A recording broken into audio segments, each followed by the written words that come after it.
We are live with a very special episode of Comic Talk. Today, Comic Talk presents the best comics of 2025. As long as people out there are able to hear me, I'm your host, Dimitri Pereira, and we are here to talk about everything great that came out across publishers, DC, Marvel, indie comics like Image and Dynamite and IDW, so on and so forth. We're here to talk about the best of the best comics of 2025. Yes, I am your host, Dimitri Pereira, and we have a stacked cast today. Normally, Comic Talk is every Thursday where we talk about the new comic releases that came out every Wednesday. And normally we do that every Thursday, every single week, and we take each week a week at a time.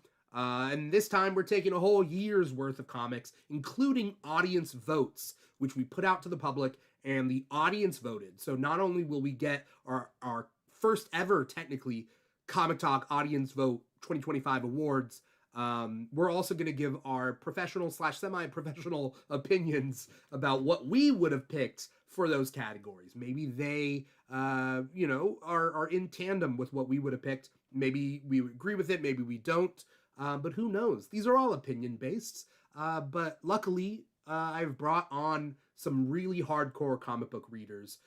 First of all, might as well go with this screen. Top left, we got Brandon, aka the Cosmic Collector. Brandon, what's up, man?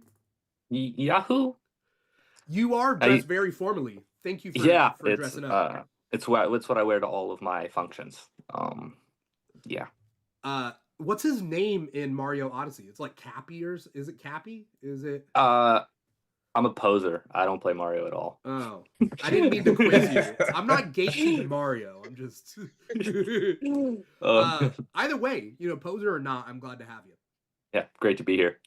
Next up, we got Joshua, aka Joshua Stephen Ling. Joshua, what's up, man? What's up? How's it going? Doing good. You excited to talk all the comics? Look, I'm ready. I've done a lot of reading. I did my homework, Dimitri. We all read way too much. I think that's a problem.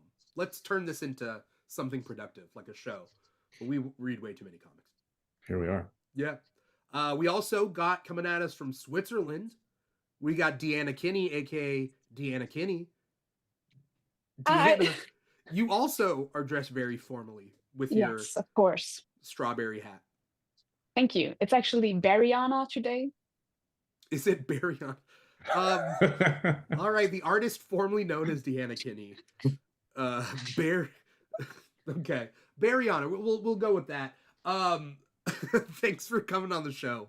No problem. I will try to respect your chosen name. Thank you. And then also we got Aaron, aka King Krakoa, representing the island nation of mutants. What's up, Aaron? Hello, what's going on, my guys? Yes, I'm one of Krakoa's last living sons. I'm out here in these streets. I feel so. I'm sorry for your loss. It's a time of healing, but we're making it through slowly but surely. I guess as my people would say, from the ashes. Yeah. I wanna shout out anyone who is watching us live or listening to us maybe after the fact, or even watching us after the fact. If you're watching us live, you're watching us on youtube.com/The Keeg Show. Or if you're listening to the podcast, it's wherever you get your podcasts from, Apple Podcasts, Spotify, etc., etc. We're on all of those. So if you are watching us, hop in the chat, like, comment, subscribe, follow, hop in the chat, let us know, what you guys would have picked. Maybe. I mean, feel free to start an argument or two as long as it's not personal. Shout out to Brian89 in our YouTube chat saying, "What's up? Happy holidays, y'all." Which actually brings me a good question for the group. Did you guys get any comic books for the holidays? It's funny you say that because I actually did. I did as my well.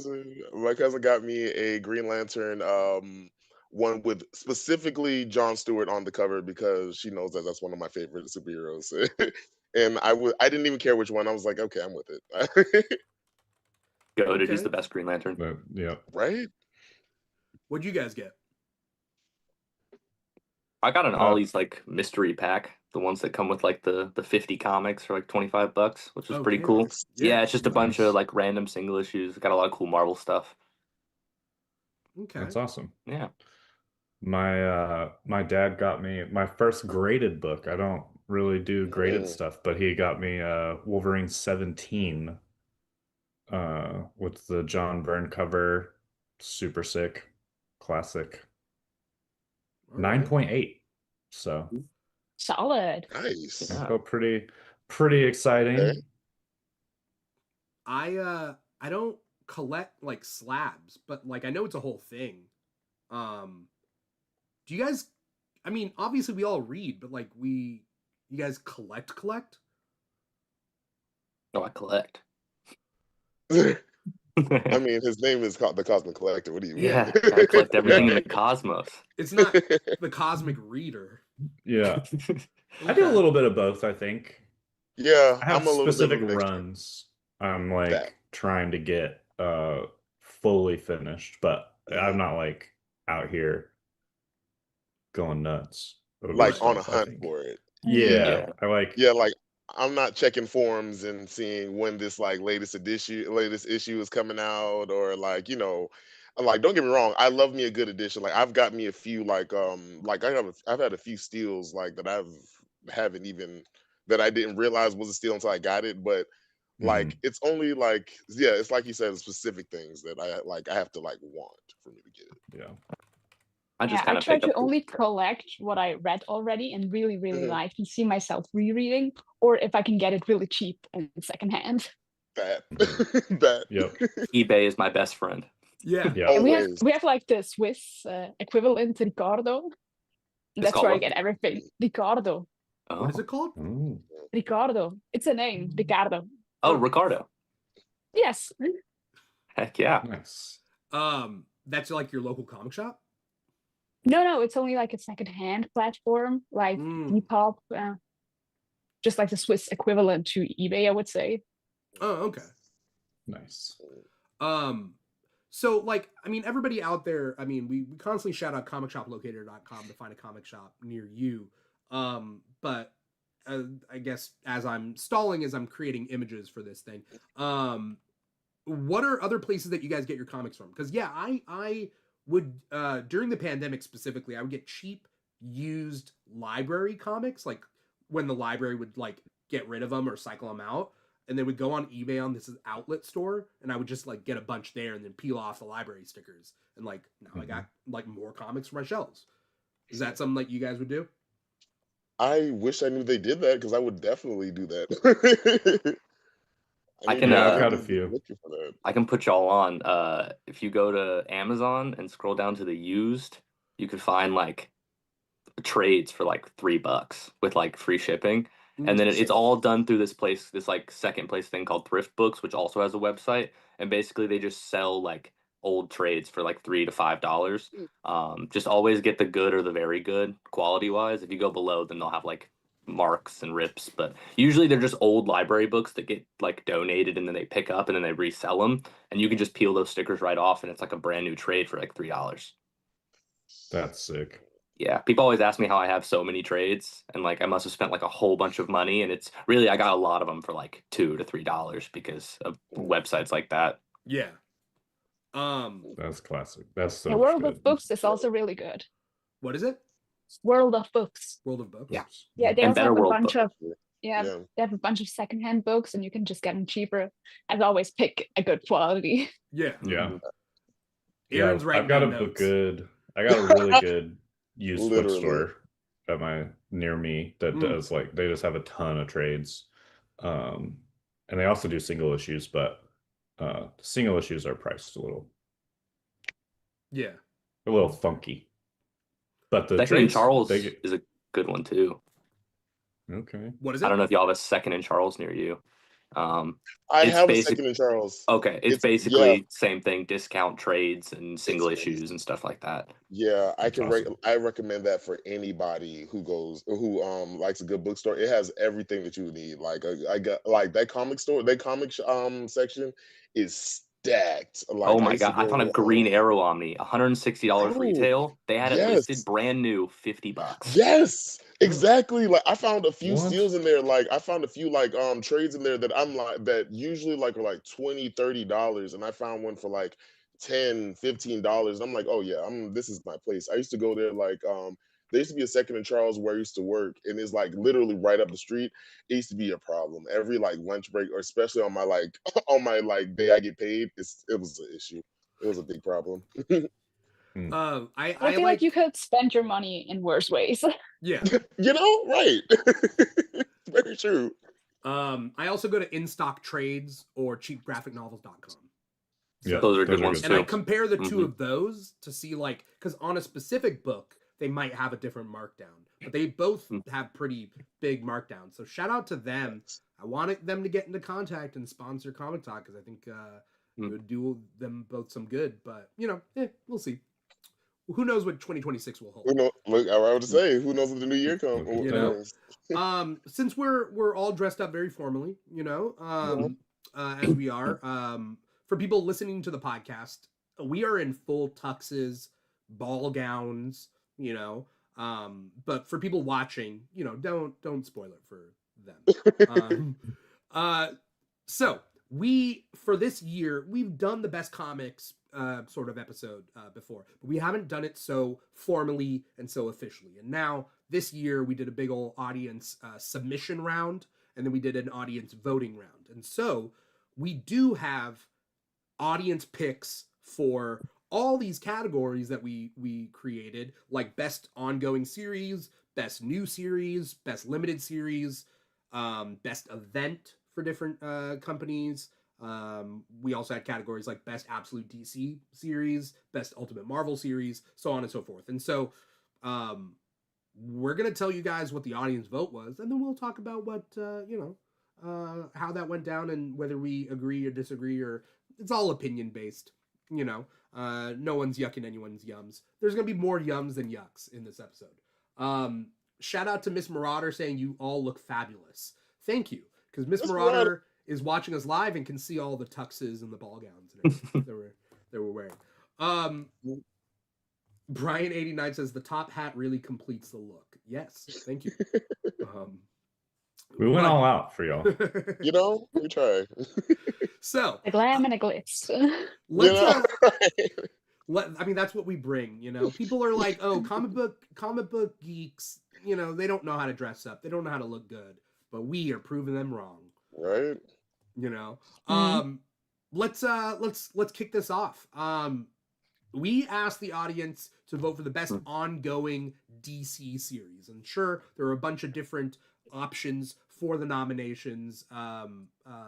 But in the end, I'm just gonna tell you what they voted for. Comic Talk Audience Vote 2025 Best Ongoing DC Series goes to Absolute Batman. Absolute Batman, solid choice. Okay. Shout out to anyone out there who voted for Absolute Batman being the best ongoing DC series. There was a lot of contenders on that one. Let us know in the chat if you guys agree or disagree or what you guys would have chosen. But who wants to, did anyone here have Absolute Batman on their best ongoing DC series choice? Me, for sure. All right, Cosmic. You want to talk about it? I'm just a sucker for big Batman beating up people. I'm so easy to. That's why I can never do like movie reviews, is because I'm like so easy to please that I genuinely have a hard time criticizing things, and I'm just like, Batman just beat up people. Cool. He's got a big axe. He's got the cool the wired in the capes, and his fight with Bane. Scott Snyder's writing with Nick Dragotta's art. It pairs so nicely, and it's a fresh take on Batman while still staying like kind of true to the character. And it's always the book that comes out that every time that it does that it's the first thing I read. Like I'm excited to open it up and read it all the way through. So it's been an for me, run. it's definitely. Yeah, for sure. Look, no one would say that you're wrong for picking Absolute Batman. That is 100% true. It is Scott Snyder. I always get Scott and Zach mixed up just because of Snyder's and Batman. Don't do that to him. No, I know. But like Scott Snyder. There's a good and a bad one. Written by Scott Snyder, and then Nick Dragotta does the art. Dragotta, yep. Mm-hmm. And this series has been very hardcore, but hardcore with a heart. So, like, good solid pick. What did you guys pick for best ongoing DC series? So because we already had an absolute category, I didn't choose an absolute book. That's fair. I went with World Finest. It always entertains me every month, without a doubt. That's all I can say. Batman Superman World's Finest is really great. good. Yeah. It is. Yeah, Mark Waid's writing with like the vibrant like art and Tom Bondvillain's like coloring. It's always just like watching an animated series episode from your childhood. It's so good. Yeah, exactly. Yeah. I don't know if this counts because it technically I think just ended. Well, not think. I know it just ended, but I had picked Green Arrow because that book was killer. It was so good. It was so good. Both Moment of of those silence. R.I.P. Both of those story arcs were just phenomenal. I love what they did with the characters. Bringing in the surrounding Arrow family for the second arc, I thought was such a good move. And yeah, it was like my first time really diving into Green Arrow, and I really fell in love with those stories. And yeah, I wish it was continuing, and hopefully we'll get more Green Arrow at some point. But Chris Condon, dude, crushed betrayed us for Marvel. That's what he did. He betrayed us. Well, Him and Philip Kennedy Johnson betrayed us. That's fair. I commented on Tareen's Instagram, who had done all the covers for it, just saying that I was sad that the series was ending, and he was saying that they're only supposed to do 7 issues, and it got extended to what they finally did. So he was like, we did more than what we were planning on when they took over. So that's cool. At least we got more. I mean, with Green Arrow specifically. So Green Arrow was one of my favorite ones, especially Freshwater Kills. That story arc. That story arc was incredible. So good. We'll see if it pops up later, because I know it was nominated for collected edition, I think is what it was nominated for. We'll see. But if you want more Green Arrow content, apparently he is going to be a reoccurring character in Detective Comics going forward. I just saw that, so Yeah. I'm looking forward to that. Maybe I'll jump on. Tom Taylor writes a really good DC. Green Arrow. So okay, sick.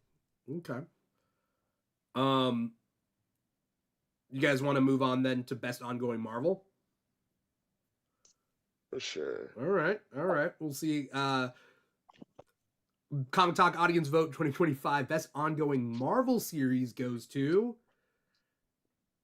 the new Captain America ongoing run written by Chip Zdarsky. This one, which I found out was technically the 14th Captain America run. This is like Captain America Volume 14 in a way. Because there have been a lot of Captain America #1s. This is the 14th #1. It's hard to keep track. But yes, this one is so good.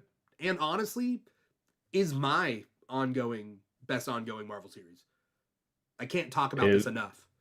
It is mine as well. I'm a huge Cap guy anyway. That's my dude. But this book is so good. Cannot recommend it enough. Especially if you're looking for like a good, super good, like really somewhat politically complex story. It is really delivering. Yeah. It takes place, at least the first arc takes place right where Steve is pretty much pulled out of the ice. But because of the Marvel sliding timeline, Captain America is pulled out of the ice post 9/11. So it's a modern post 9/11 take on Captain America getting acclimated to the world, which is a crazy thought to think. It is, and I really like the new Captain America, how they kind of juxtapose. Oh gosh, I'm not going to try to juxtapose him with this kind of post 9/11 like enlistee. Like there's this kid who saw 9/11 happen and he joins the military in the same way that Steve does during World War II, and you kind of get to see the disillusionment with the American military industrial complex, which I was very excited to read about. And they did not shy away from some of those harsh truths, which I was also very excited about. Yeah.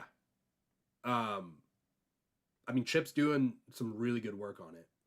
And I didn't think that not that he would be bad on it, but like I didn't think that, like, when I thought of Chip Zdarsky, I think, you know, Batman, Daredevil, I didn't think of Captain America. Yeah. Did anyone else have any their pick for best ongoing Marvel series? I would say because when I think of it, the only one that keeps coming to mind for me, at least, is the Storm solo series that is ending, of course. But it was by Mariwa Ayodele, and it was just like, I don't know, it's more so it's a different story than I get to see Storm doing, and like also one where she's holding her own and she's not just like a side character, but she has her own agency, and she's like, the story in it, the Thunder God War, is just amazing. I love every moment of that. And yeah, I think that's gonna be mine. That was super good. It's coming back in February. Yes, I know. I'm so ready. I'm so ready to see the finale of this. I want to see how this this God War ends. I didn't know it was. I didn't know it was coming back. Yeah. Yeah. I was afraid. Mm-hmm. Yeah, I was too. too. Pause for the Rogue Storm Age of Revelation book, but he said it's coming back with Earth's Mightiest Mutant, I think is what they're titling it in February. So okay, more Storm solo series. Yep. And sorry, correction on my part. I mixed something up. So, I mean, just a little, you know, we foreshadowing. Technically, Captain America was our audience vote for best new Marvel series, and I mixed that up. So, what did get best ongoing Marvel series is Ultimate Spider-Man. Oh, okay, that makes sense. Respectable. Yeah. Which, now that I think about it, those are my two votes. Great. I forgot. I would throw out the Ultimates for Dennis Camp. I think Dennis Camp is one of the best writers that's been in comics as of late. He's killing it on all three fronts, like DC, Marvel, and Indie. And I think the Ultimates, where the Ultimate titles have kind of been very inconsistent, I think his has been a straightforward good run all the way through. The Ultimates, yeah. I agree. Yeah. I mean, if we do what Deanna said she did earlier, which is like absolute what? Barriana. Sorry. Barriana. What Barriana said earlier about not picking the absolute book until the best absolute thing. Everybody does it different ways. But there is a best ultimate category, so we'll see. We'll see how that goes. But yes, correction on what I said earlier. Ultimate Spider-Man, best ongoing Marvel series. Best new Marvel series is Captain America. And then best indie. So for the purpose of this show, indie is, you know, Image, IDW, everything that's not DC or Marvel.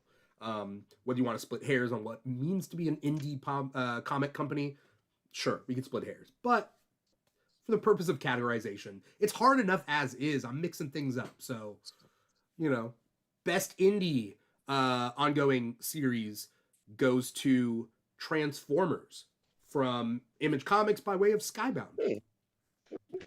Heck yeah. There you go. Have you guys been reading this one? Yeah. Oh yeah. I'm loving it. Same. And I was nervous. I thought when they switched creative teams, it was going to be like a weird switch, and I wasn't going to like it as much. But then I was like, oh, wait, it's Robert Kirkman and Dan Mora. Of course, I'm going to like it, and it's been just as good. Yeah, I was worried they would drop some of the, I don't know, just the creative choices that were made previously, but I've been really enjoying it and sticking with it. And it's, yeah, like you said, super solid, really good book. Yeah. The Energon universe as a whole has just been consistently really, really good. I hope they come out with another batch of like mini series like they did with Duke and Scarlet, because those were some of my favorite things that the Energon universe has done. Yeah, that Scarlet book is Oh so my good. gosh, yeah. Just Kelly Thompson just kills everything she does. The Scarlet Books Agreed. was a mini I've heard series, about right? that It was like a limited Yeah. series. Yeah, it was issue. like 5 or 6. Yeah, I remember reading that one. That one was really good. It We was got Storm exactly what Shadow I in it. wanted out of like a Black Widow book, because very Mhm. Black Widow-esque. Yeah. Yep. Sorry, did I interrupt someone? Mm. No. Okay. Cool. All right. Transformers. Best ongoing indie book. Now, best new DC book. This one, I double checked my sources. Yes, it is best new DC series. And in the meantime, Miss Marauder is saying that she was newly indoctrinated into the Arrow family and loved the ongoing. So sad it's over. And Brian89 says can't wait to read the new Cap, waiting for the trade. So, which is fair. Nice. It should I'm be doing out the same soon. thing. Yeah. Audience vote best new DC series, that goes to Batman by Matt Fraction. Solid. Okay. Was that a shrug, Aaron? I know I respect it. I respect it. 'Cause it was a decent book. From the ones I read, I can't even complain. It was actually good, and like I always say, I'm not a big Batman guy, but it was actually a decent book, and You take I that love back that it's right Tim Drake now. heavy. So. I know. Don't hold it After against me. this, we're It's going to just fist fight each other, so stay tuned. I will take all the punches. Yeah, Bruce Wayne's never been my guy, but he only works for me when he's with the Bat family. And I love it because we get to see the relationship with him, not only with Damian, but with Tim. And we get to kind of see like the whole family, like in a little bit, like in little bits, but we get to see kind of a mixture of both him being a badass and him, being a dad. I agree.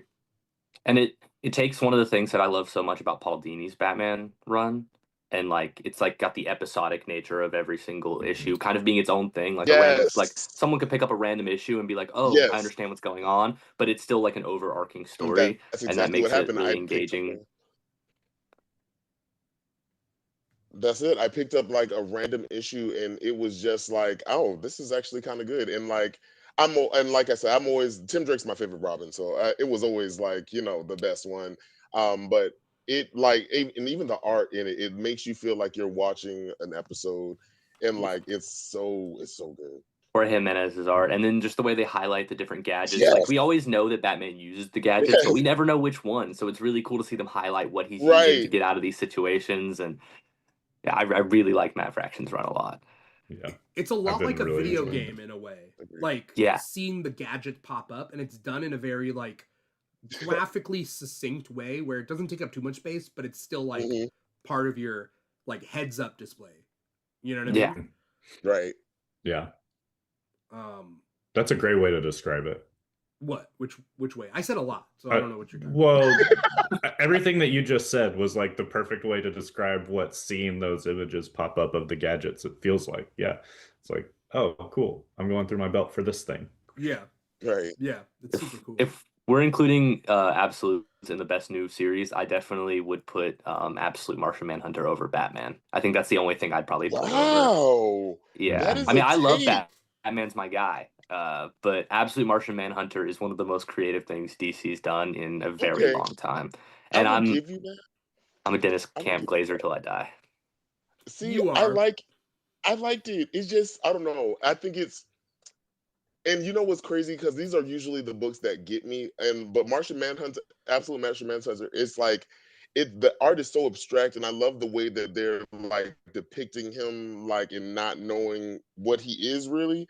I think it just got confusing for me, and I stopped for a minute because I'm like, something's going on with this kid, and I need to know what the hell. And I read it because I stopped reading because I got so mad because I was like, no one is telling me what's happening, and I'm like, is the kid also half alien? What are we doing?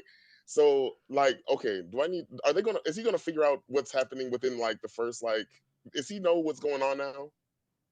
I Yet? mean, the kid gets possessed by the White Martian at the end of issue 6, Oh and God. we just got issue 7, so it went on like a Jesus. 4-month hiatus. So Jesus Horatio Christ. Okay, I'm gonna watch it. I'm gonna read it. yeah, you gotta catch up. It's really, I really think, good. yeah, I think I would agree. I think that would probably be my pick as well, just based on just how trippy and creative and visually Yeah, stunning it is. Like, there's definitely it been is. pages of that book that I've been like, the art and what it's saying in this entire page just like Right. broke me. Yeah, Yeah. You in guys have like a specific. tier list of the absolute titles? Ooh, I think I do We'll, actually. we'll wait. We'll wait because We'll get to it. that is coming We'll up get to the later. absolute. That is Yeah. one of our Oh, categories. true. I'm sorry. Yeah, With but absolute DC and Ultimate Marvel and all that stuff. But one thing I will say, I do like the way they read minds in it. The way he's like, the way he doesn't know what thought is his and what isn't his, and like the way it kind of contrasts. It kind of reminds me of the way Grodd does it in Absolute Flash, kind of like the way they kind of Yeah. do mind reading so differently. I like, I don't know why I like the way they like depict it. I always like a different like view on telepathy and stuff like that. I don't know why. And I love how every I'm an issue is like a expert, man. different That's why. commentary on like real world problems and things Yes, going on, and exactly. the way Dennis Camp kind of like merges that into what he's Absolute Martian Mhm. Manhunter, and really all of his titles, the Ultimates, Assorted Crisis Events, he does it with all of them, and they're all great. On top of Javier Rodriguez's like art and his colors, specifically the panel whenever like he's like Yes. hugging his wife and there's like that explosion in the Oh my back. I God. looked at that panel for like 5 minutes, like this is amazing. Yep.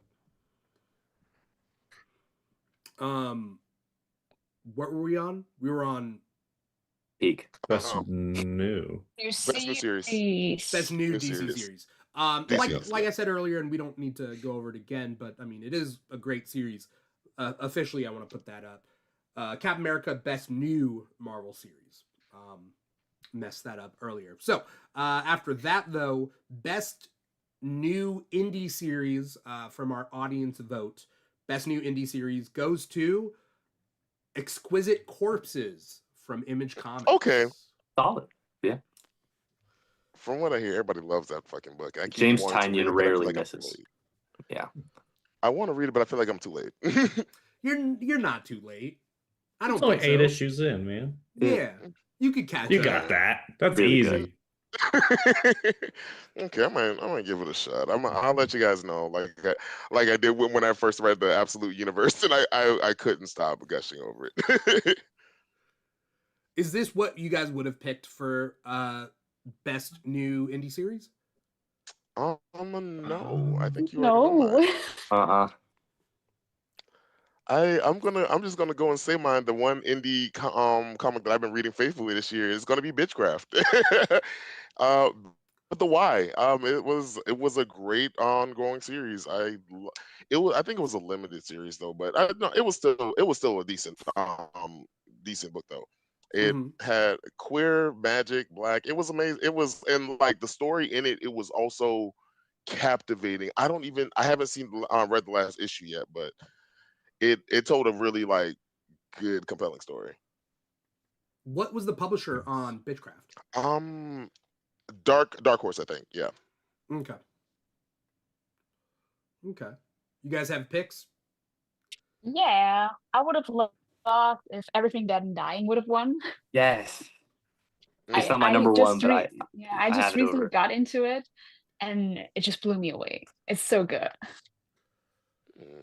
Kane Broadball is another superstar right now. He's just killing everything he does too. Yeah. It's basically like Walking Dead, but like it's told from the perspective of this guy who's living amongst the zombies and his family who have been turned into zombies because he's just too like scared to let them go. And then it all kind of goes off the rails when these other people come in and start messing stuff up. It's really, really good. I need to catch up. I read the first issue. Yeah. Oh yeah, same.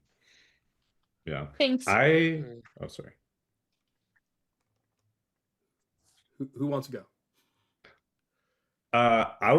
My pick would have been the Lucky Devils from Image Comics. Charles Stroll and Ryan Brown. So The 8 Billion Genies Genies creative team. Yep. And it is so good.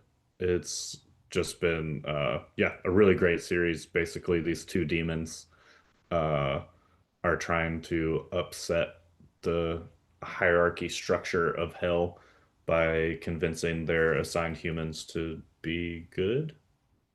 And it's causing hell to kind of go crazy. But it's such a good book.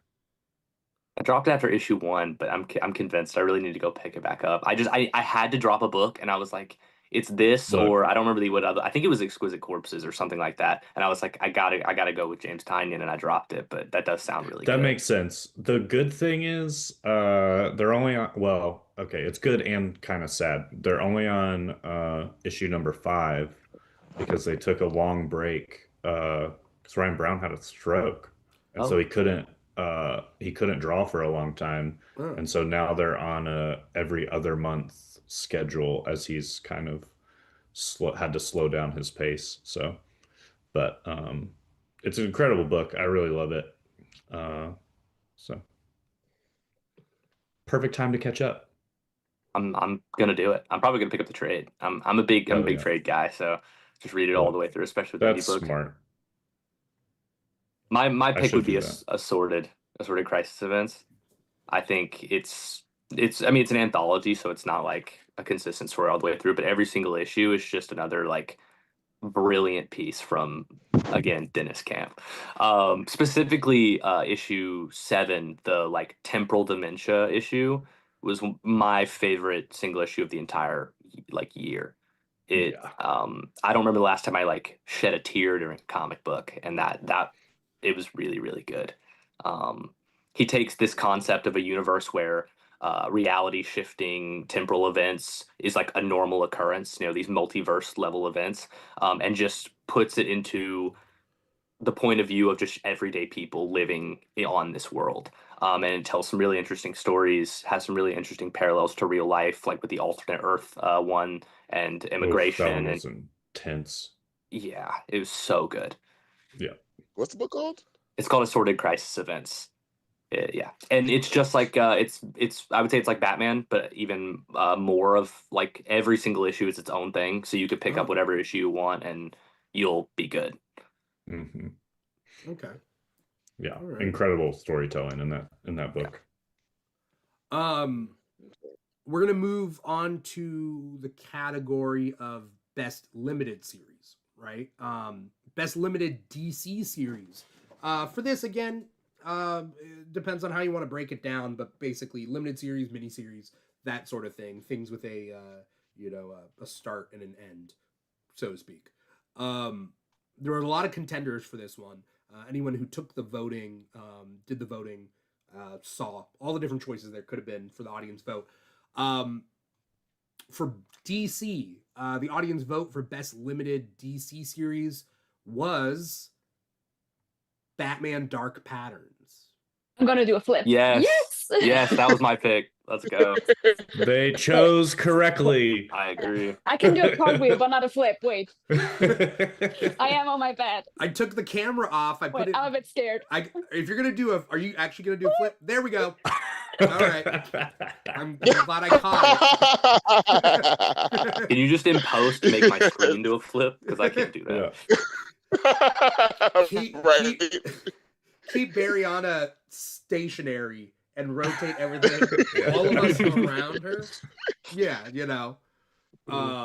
yes, Batman Dark Patterns. I'm going to put the covers back up, so no more flips, or at least tell me and I'll flip our screens back. Best limited DC series, Batman Dark Patterns, the 12-issue series. It is my pick. Holy shit. Oh, good. I was so sad to see it end, but it ended with 12, which I was okay about. Mm-hmm. I was like, 12 is a solid miniseries When it's 6, sometimes it's too short, but like 12. Yeah. Yeah, and I really liked and appreciated how it was like 3 or 4 distinct stories. Yeah. And cases that then kind of really did come together in a really great way in the last story. And I will forever be all about Hayden Sherman's art. Their art is just so innovative and creative, and the page structures are just gorgeous. Yeah, love their artwork so much. Some of the most creative paneling I've seen has been on their work. Yeah. I need this in hardcover, and I don't know when that hardcover comes out, but eventually it will. Next year. It'll be next. Well, at this point, yes. They posted pre-orders. Tuesday, March 31st. Oh no, I think that's the same week as Superman Spider-Man, which is already an expensive week. Yeah. They're killing me. You can't drop 20 variants of Marvel DC character team-ups and expect me not to buy all 20 of them. It's so hard. It's like greedy. Was there any other limited series that you guys that really stood out for you guys from DC?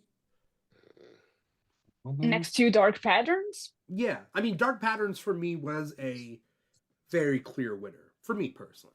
Oh, Superman Kryptonite Spectrum. I would throw up there as well. Yeah. I wasn't like big on the ending, but besides that, I mean it wasn't like bad. It's just the imp issue specifically with Kal-Elf and the structuring and the fourth wall breaking. I really like that series a lot. It was good. I just because I'm a sucker. I'm a sucker for Mark Waid. Batman and Robin Year One. I'm also a sucker for Year Ones because I just like back in like the early 2000s, there was a lot of Year One miniseries.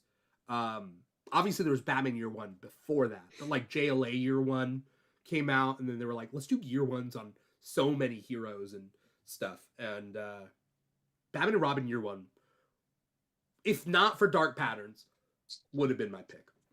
Yeah, I really like that book a lot too. I love Chris Samney's art, and it was just such a fun book with, again, some really good detective stuff and some really cool story points. So I really like that one as well. It felt ripped straight out of like the animated series too, like because I think Chris Samney's art parallels it so well. Yeah. I'm glad we could all agree on Batman Dark Patterns.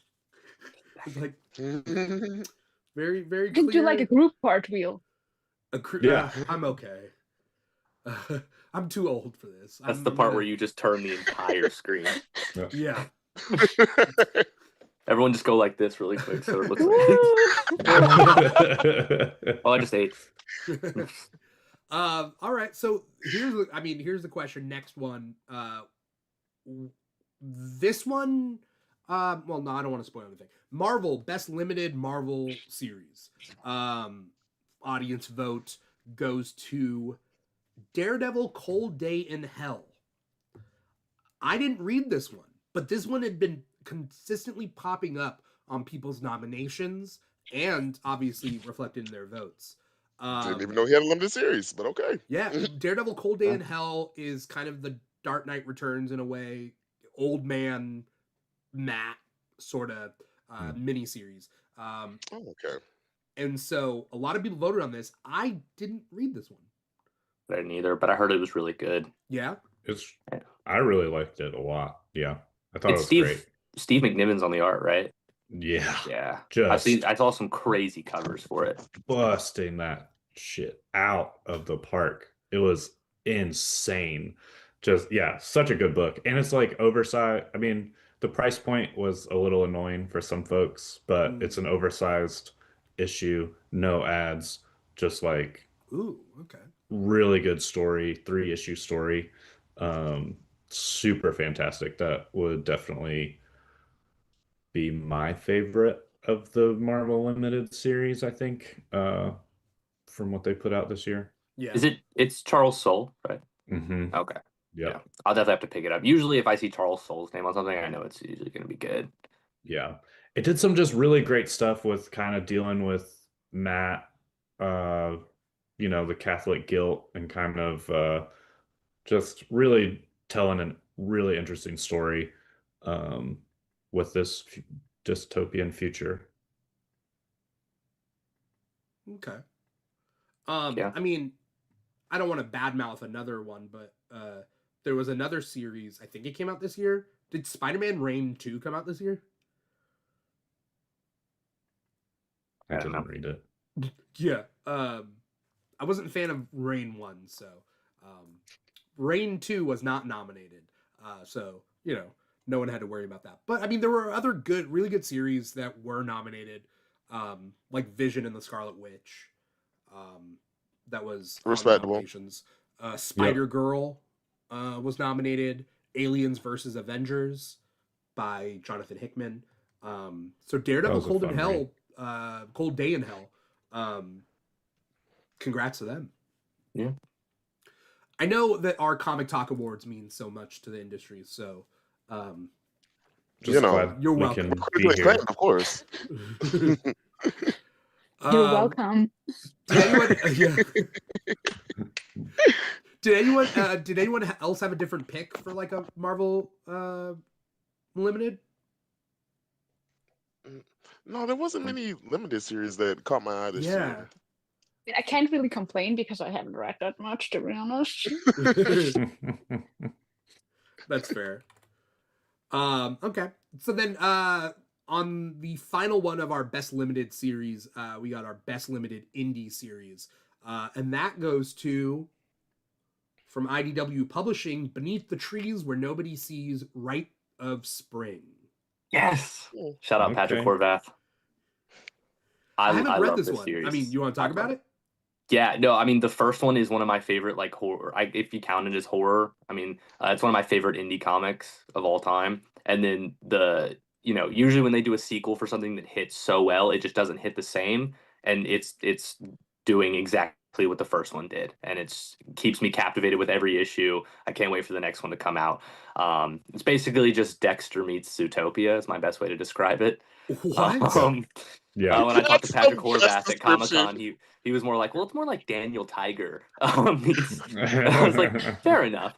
But no, yeah, he was really nice, and I really, really like the series. Yeah, it's great. It's not my pick, but it's great. You're wrong. I can respect it.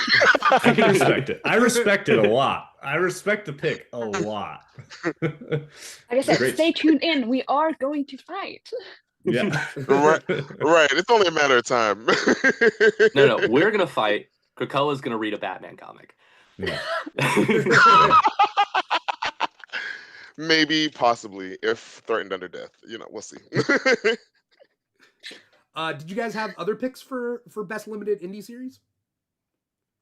The Moon is Following Us was my pick. Daniel Warren Johnson, Riley Rossmo, Image Comics. That book broke me. I've heard a lot of good things about it. So good. I mean, what was so good about it?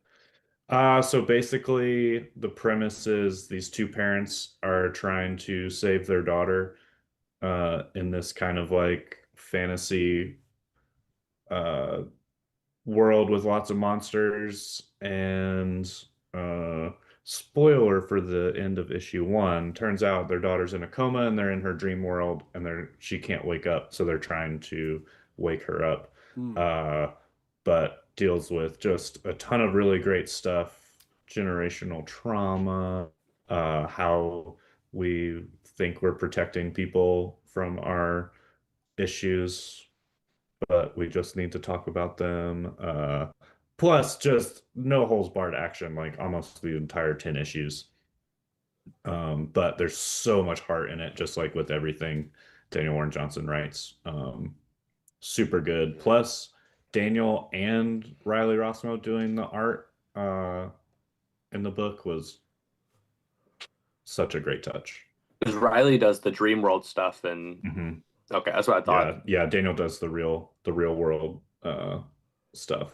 And it's really cool just seeing like them share actual pages together to in some instances where they're having like flashbacks and it'll have like both of their art on the same page. Just I'm a sucker for that stuff, man. I've been putting it off. My buddy Nate's been telling me I need to read it because he loves Daniel Warren Johnson. But I'm not the biggest Riley Rosmo fan. I just know I'm not either. his work works really well for certain characters, though. That, like his Tim exactly. Drake, not a fan. His Harley Quinn, I like. That's the reason I hated him, honestly. No. His the Sandman miniseries, really, really good. Like his art on that was really good. I think it just depends on the character because it's so like wacky and different, you know. Yeah. And I've heard The Moon Is Following Us. His art works really well for it. Yeah, that's it, and that's exactly what I thought. I was like, this would be a good artwork for something else. But the first time I saw his art was with Tim Drake, and I was like, oh, what are we doing? Yeah, here? that one wasn't so fun. I was like, what is this? Oof. Yeah, I was like, this is wacky. It's too wacky for me, but I don't know. It's My favorite was Batwoman in that series. She had like a triangle chin that went down to like her Yes. torso. Yeah, everybody's jaw had like this triangular shape that it was a lot of angles going on. I'll just say that. And I Okay. just But I do suggest Fair. the Sandman series because his art on that is really good. Okay. Well, there are some I feel like sharp Sandman triangles, but I don't think anyone had weird jaw lines that shouldn't have. So I think you might be good. I think you might be good at this one. I'll give it a try then. They just came out with volume 2, so the full story is out in trades now. So all 10 issues. Pick that up. I had to look through my list of what I was reading.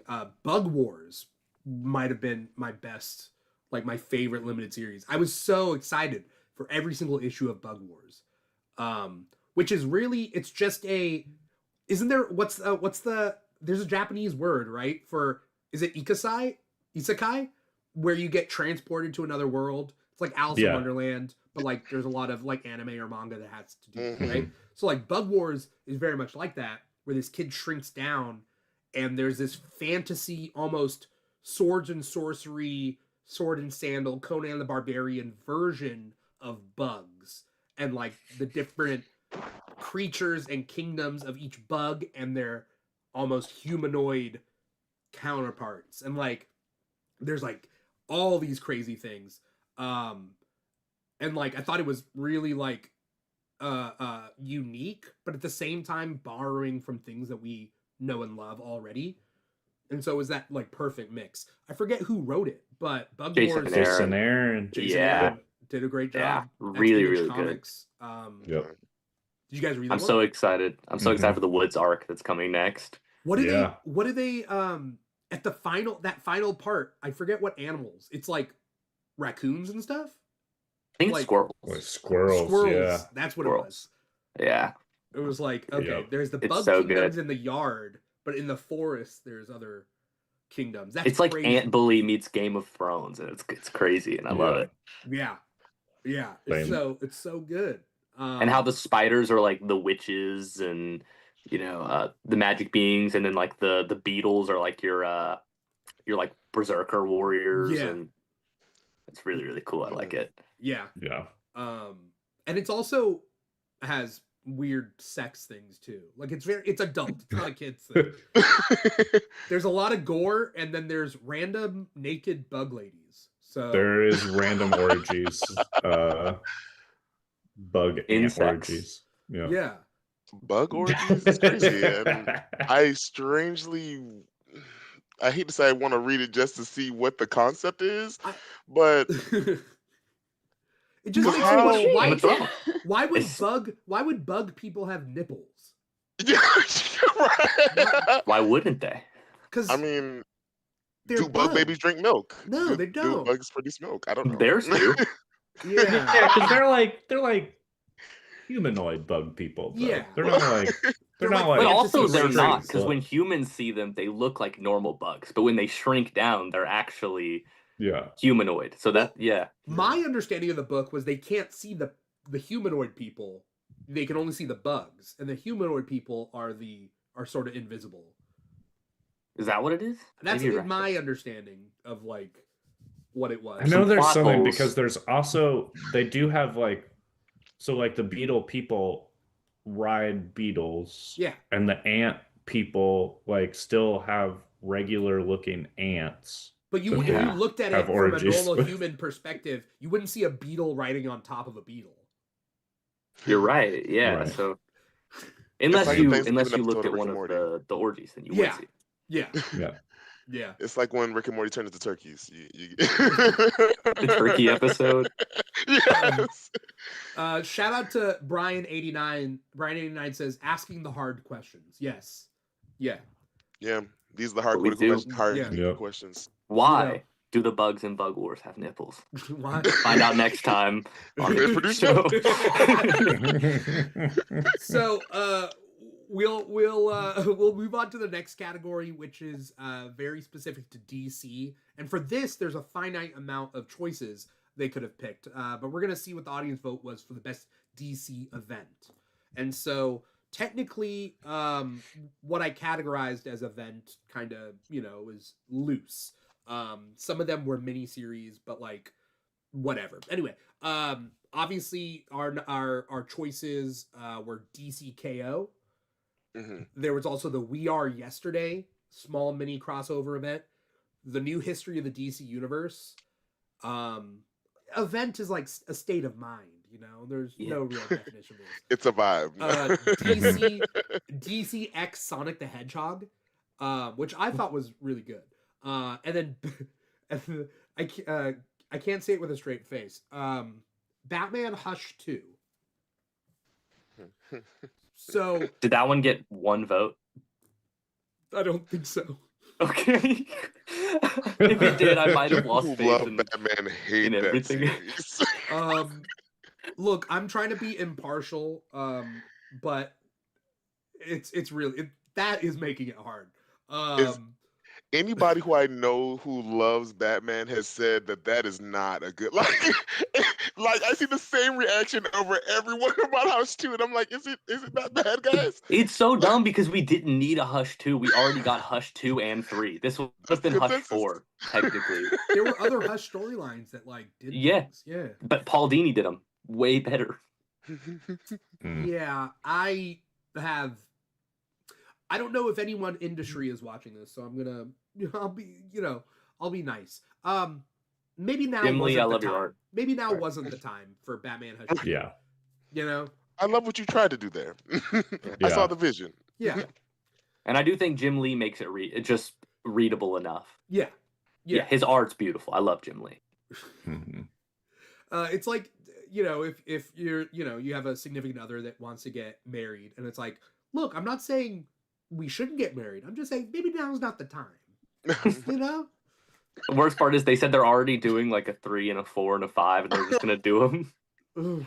Wait, are you serious? Yeah, they're gonna be out of continuity though. Oh, apparently. okay. I don't think which is what they should have done to begin with. Yeah, they announced this when they announced Hush 2, I think after like the second issue, but after like the sales, they might not do it anymore. I don't know. Also, I think it's the first time in Batman history where there are technically 2 ongoings at the same time, because the first ongoing got so delayed that they started up the next ongoing. They were like, "Oh, people hate this. Let's drop Matt Fractions real quick." They're like, so weird. So, I guess the big question on a positive note is, what was the best DC event? So, audience vote 2025 best DC event. This should come as no surprise. We got DC KO. I figured. Yeah. DC KO, the miniseries, the tie-ins, everything to do with the DC KO event. I mean, is that fair to say that was obvious? I think it's not even over yet, and I think it's one of the best events since pre-New 52. It's phenomenal. I love it. Is it? Okay. I mean, I would have picked this one for this year, definitely. But like, yeah. I mean, there were other ones that like I put in the category that I did like DC X Sonic the Hedgehog or like New History of the DC Universe. Sure, but the impact of this whole event, like this is the DC event for this year. Yeah, and it really feels Yeah. like everything, especially in like the We Are Yesterday, We Are story Yeah. arc or whatever, everything has been like building towards this moment. Really since the very first All In special. It's like everything has been really building up to this point, and so it would feel silly to pick anything anything else. And I think it's been really fun, really wild. All the tie-ins that I've read have been really solid, and I'm really confused and interested in where this is going to end up, which again feels like a good feeling. And I Yeah. think like a tournament of heroes fighting each other can so easily be diluted down to power scaling. But Yeah. like Scott Snyder's like, nah, let me cook. And then he just like he has this super interesting story. It's revolving around Superman and his concept of wanting to help everyone but not being able to, and then tying it back to the game board and having to make those tough calls. And it's just something that it's taking something that should be really like simple and then still having a really good story behind it. Even with the like tie-in like 1v1s, it's done great things for like Red Hood's character. We Mhm. saw some great things from the Swamp Thing and Cyborg one where you really saw them like wrestling with their humanity. And I think it's really cool that it's not just, oh, this guy fights this guy, end of the round. It's more, it's deeper than that. Yeah. I also just like, I'm a big fan of crossover events when they're structured in a very specific way. And I don't know whether I've seen one in this structure. It's almost like a hub and spoke model sort of thing.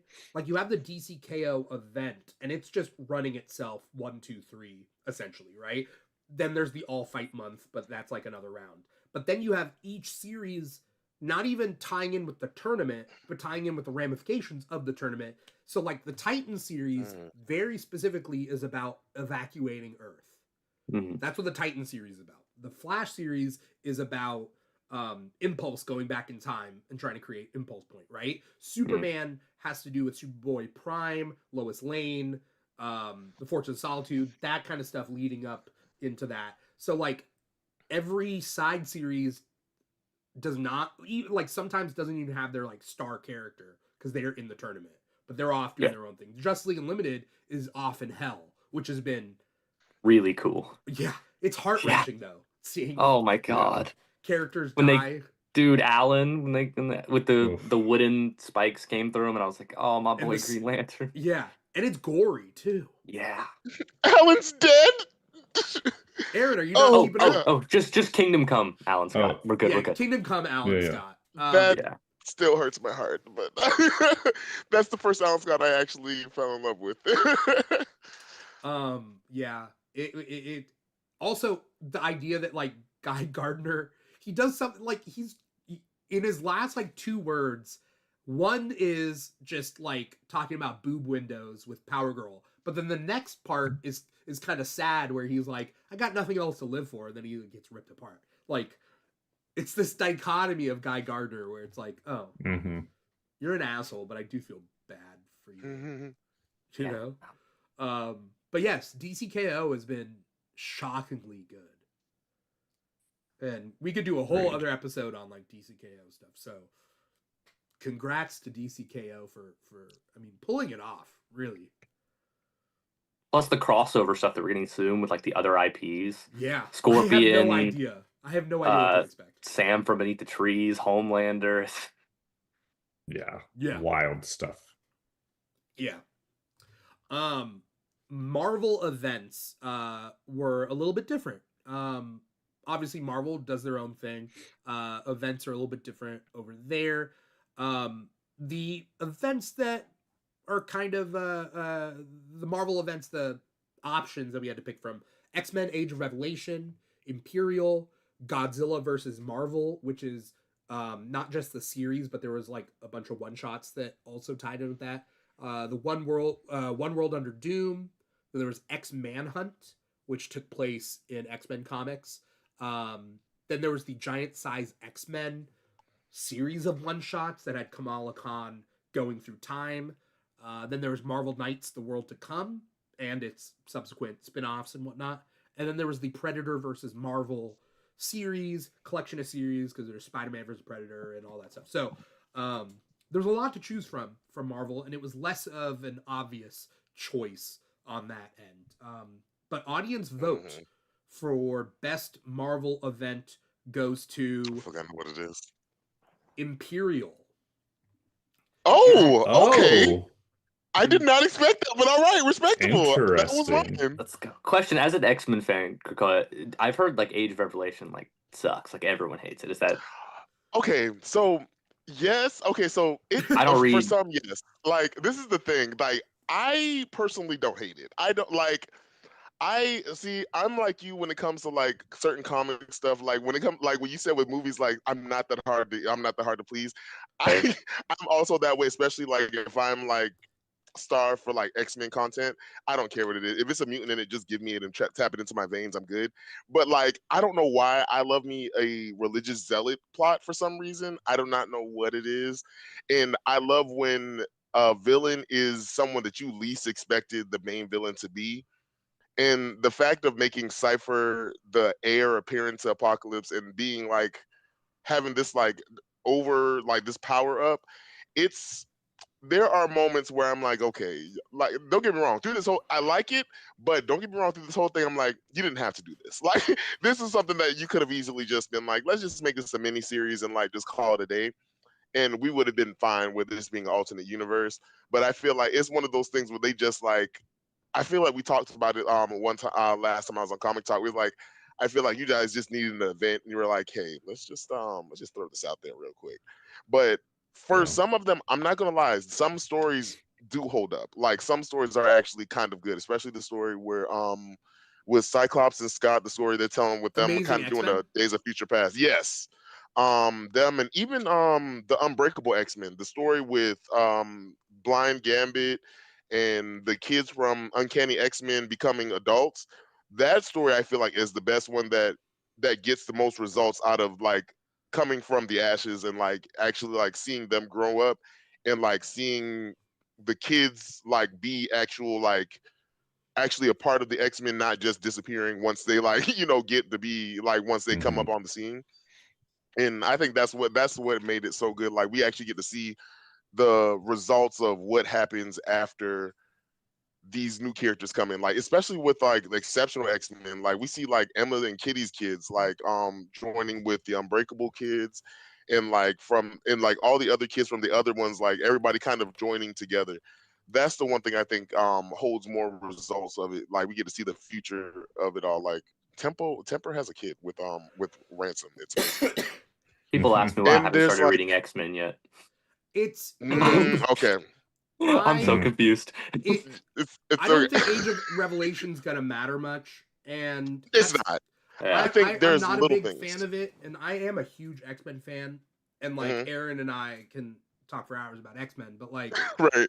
Age of Revelation was not it for me, and that's like my personal taste. And No, I don't forgive them for what they did to Laura. That's true. Oh my God, Deanna, I owe you an apology because our first comic talk together was when issue 1 dropped, and I was like, "Oh, it's not that bad. Like I kind of enjoyed it." That series was kind of trash. I hated it. I like the Gabby of it all, and that's the only. I like the Gabby and the hero of it all. Like what they did to Laura, though, I hated it. Like that last issue was. Who is this Sabretooth son? I have not read that one yet. I'm sorry. I'm gonna read. No, it's okay. I'm gonna read it because I haven't finished it. I think I read like most of it. But yeah, like the whole who is this unknown Sabretooth son that we just like that she's with, like that she got with? Who is this guy? And why is he a new Sabretooth? And what there's so many questions that I had, and I'm like, why did you I need to I mean, it doesn't last for very long. Moment. That's the thing. Like Age of Revelation's almost over, and then Dark Tomorrow starts soon. I low-key want that rogue thing to happen though. That little when she like splits into two, like she has a rogue red and a rogue green. I kind of like that concept, and I kind of want to see what that like what goes into that. I'm hoping that they do that with the little rogue miniseries that they're coming up with. Like, if they do that, they're gonna do it just like they did with X-23, where they have two versions and one dies.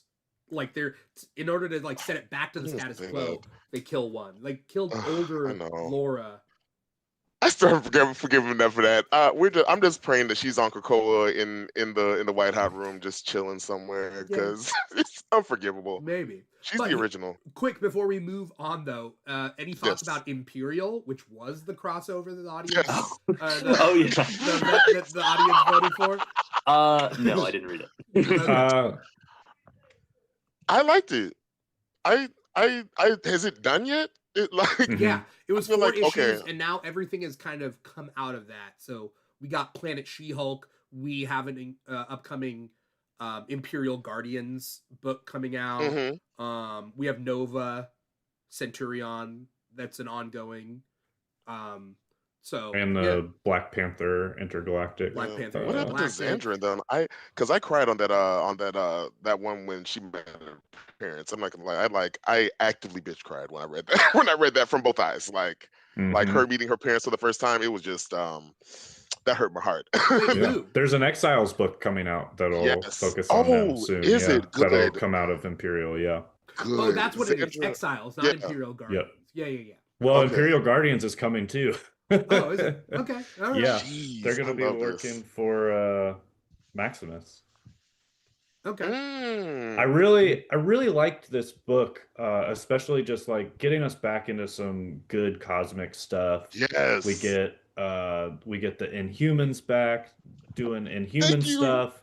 So like I think it'll set up.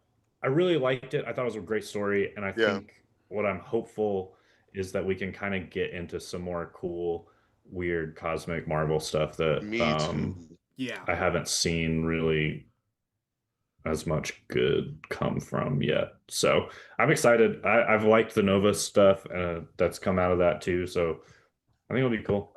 Right. I'm excited to see what that brings out into it. Like we don't get a lot of cosmic stuff anymore. Like, to be more specific, good cosmic stuff. Like we haven't like they started getting back into it, especially when like when the mutants started going out of space and made the currency. But like now we're getting like a whole this whole thing of the global cosmic conspiracy, a galactic conspiracy, and making it the most unlikely people that you would ever think to be a part of it, the Inhumans, who I'm one of the few people in the world who still cared about them and was like, oh, they still exist? Okay, cool. And not only that, but have Black Bolt be a part of it as well. I wouldn't expect them trying to put themselves, but you understand why they're doing it on a galactic stage kind of. And I love seeing a galactic politic comic though. I'm always a sucker for that. And it was Hickman. Same. I'm not always. Hickman is always good. For Hickman. Hickman is always good. It was not one of my favorite Hickman stuff, but I forget what I would have picked for. X-Man Hunt was my close one for real. I like that one. That story. I think One World Under Doom probably. It started off really, really strong. And that's what I thought was gonna win. It didn't end quite the way I wanted it to, but I'm not the writer of it, so it doesn't really matter. There you go. It ended the way I thought. Well, not the way I wanted it to end, but I thought it ended in the way. Let me be more specific. The way he lost his power, I'm satisfied with that. Okay. I guess. Yeah. Because I knew that there was going to be there had to be a reason why he would Doom would just let go of the Sorcerer Supreme. Yeah. We'll see. We'll see what comes out of it. Again, kind of the cool thing about going over the best comics of 2025 is we loved so many things, and it's not, comics don't end in December 2025. We got 2026 to look forward to. So I'm very excited, and we'll talk at the end of the episode of what we're looking forward to. But comics are great. Okay, so the next two categories are the best absolute DC series and the best Ultimate Marvel series. There's obviously a finite group to pick from. For absolute DC, obviously it was absolute Batman, absolute Superman, absolute Wonder Woman, absolute Flash, absolute Green Lantern, absolute Martian Manhunter. Say the right thing. So, audience vote for 2025 best absolute DC series is absolute Wonder Woman. Yes! Oh, I really thought it was going to Batman. Let's go. Oh yes. Yeah. Absolute Wonder Oh, Woman's so good. praise Absolute Wonder Woman Hera. is so What? good. It's so good. That Um, was going to be my favorite. That was going to be my best ongoing series, to be honest. I was really trying not to say it. Like, like Absolute Wonder Woman was the first one I read, and honestly, it's such a good story. Like, I It's stayed tuned in on amazing. that. Yeah. Now, from a stats point of view, because I'm the one looking at all these Got me votes so and all hyped. it was. From a stats point of view, I was surprised because best ongoing series went to Absolute Batman, and Yeah. best absolute DC series went to Absolute Wonder Woman, which makes me think that there was too much competition in the best ongoing series that people who would have voted for Absolute Wonder Woman voted for another ongoing title and kind of diluted it there, which made Absolute Batman, those maybe their fans are like more like pinpointing that book. But when it came to the best Absolute DC series, Absolute Wonder Woman, Period. you know, I love it. That's my second favorite one. I think it's phenomenal. I like we're That's talking my about favorite. Kelly Thompson just kills everything she She's does. amazing. Right. Incredible. She's an amazing And she writer. understands Wonder Woman to the point that like I wish she was writing the mainline Wonder Woman title. Yes. I've seen so many people say that they wish Absolute Wonder Woman would just be the mainline Wonder Woman Honestly, title. though, I mean, I don't kinda. agree with that because our main Yeah. continuity Wonder Woman has so much history Yeah. to her. Like, She you don't does. want to Yeah. just Very take true. that away. Very And like, true. I don't want to take Kelly Thompson away from Absolute Wonder Woman and put her on Wonder Woman because she's doing such a really good job. But like, we need a Yeah. new creative team at this point. Just instead of having Stephanie Williams do 2 issues, just have her do the whole run. Oh my God, right? Yeah. Stephanie Like her Williams did Nubia stuff amazing. was some of the best like Amazon stuff we've had in a while. Yes. So like, let's just leave her on. Like, yeah, like she brought the Amazons to like a plateau. Like she brought them to the main stage of like DC stuff like last year. That's not an easy feat. yeah. Mhm. Getting Did it with not Wonder Woman, which is even harder to do. Yes. So- And right with Nubia, one and all the Wonder Girls, like and like made them prominent. Like, come on, like Yeah. flowers Yeah. to Stephanie Williams. Deanna, what would your pick have been for best Absolute DC?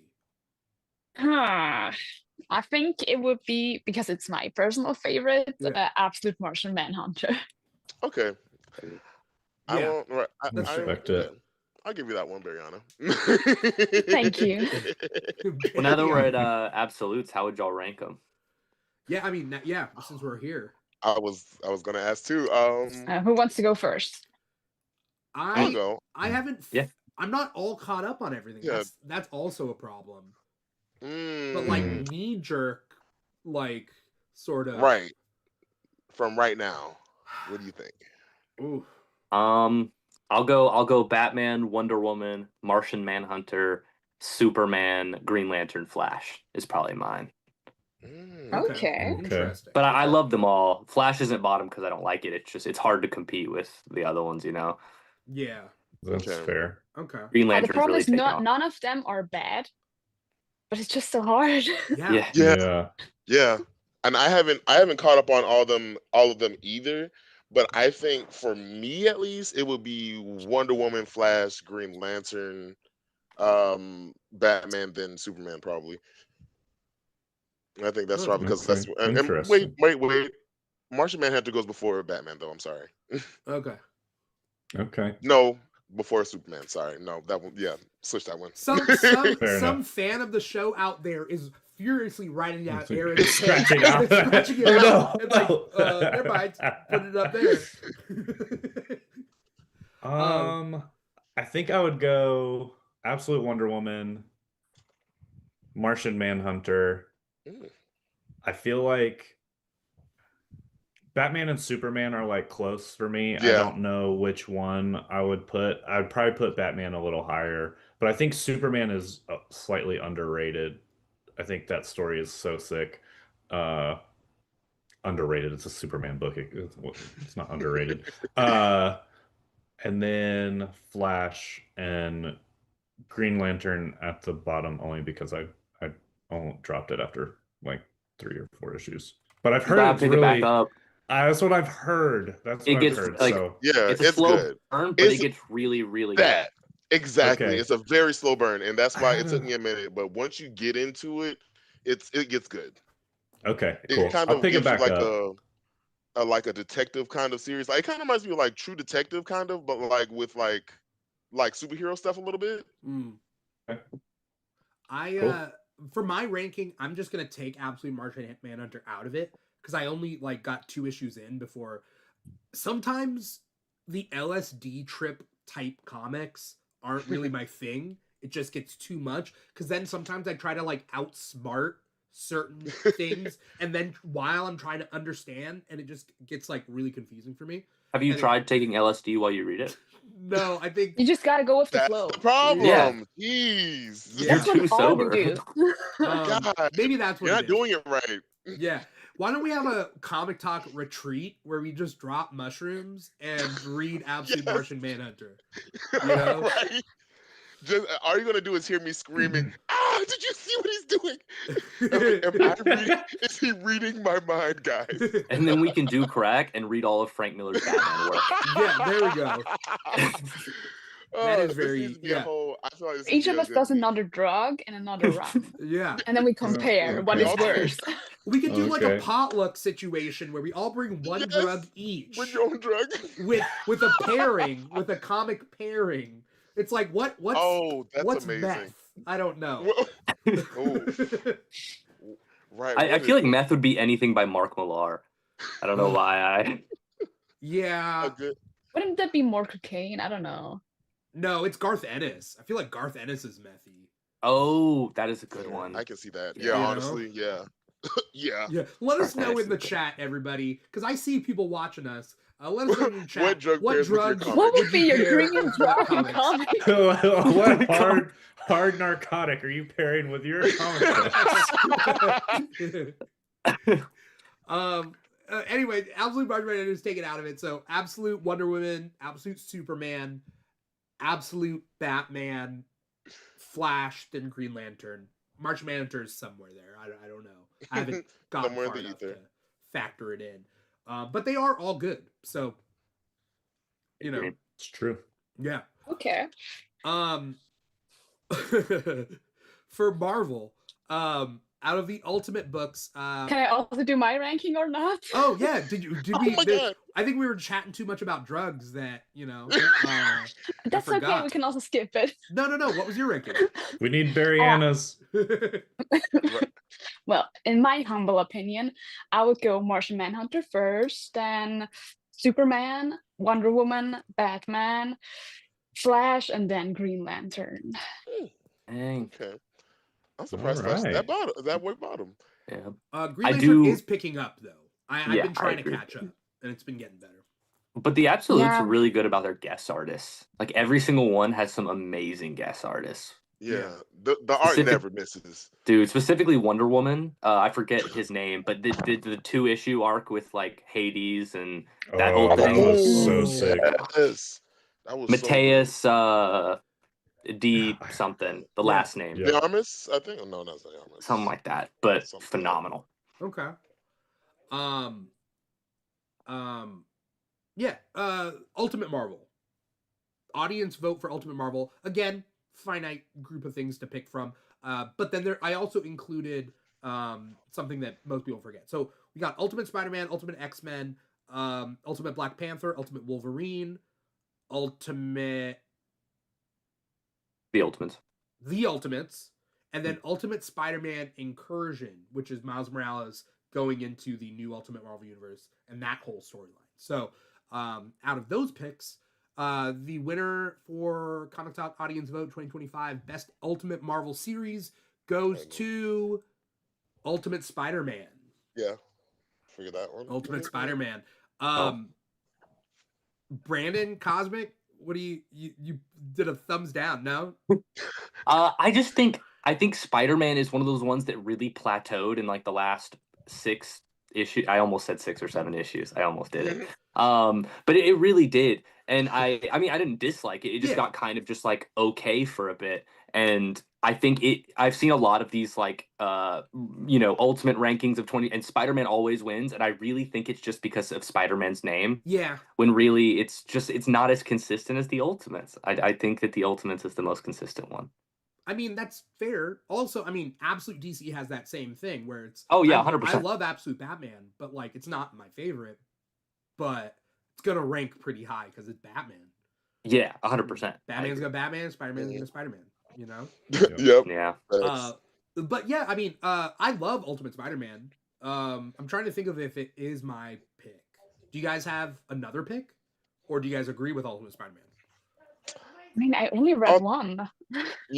Yeah, I've only read like probably 2 or 3 of them, and yeah, I think mine is gonna be Ultimate Black Panther. That just the art in it alone is just amazing, and there's a reason it's still ongoing. I love it.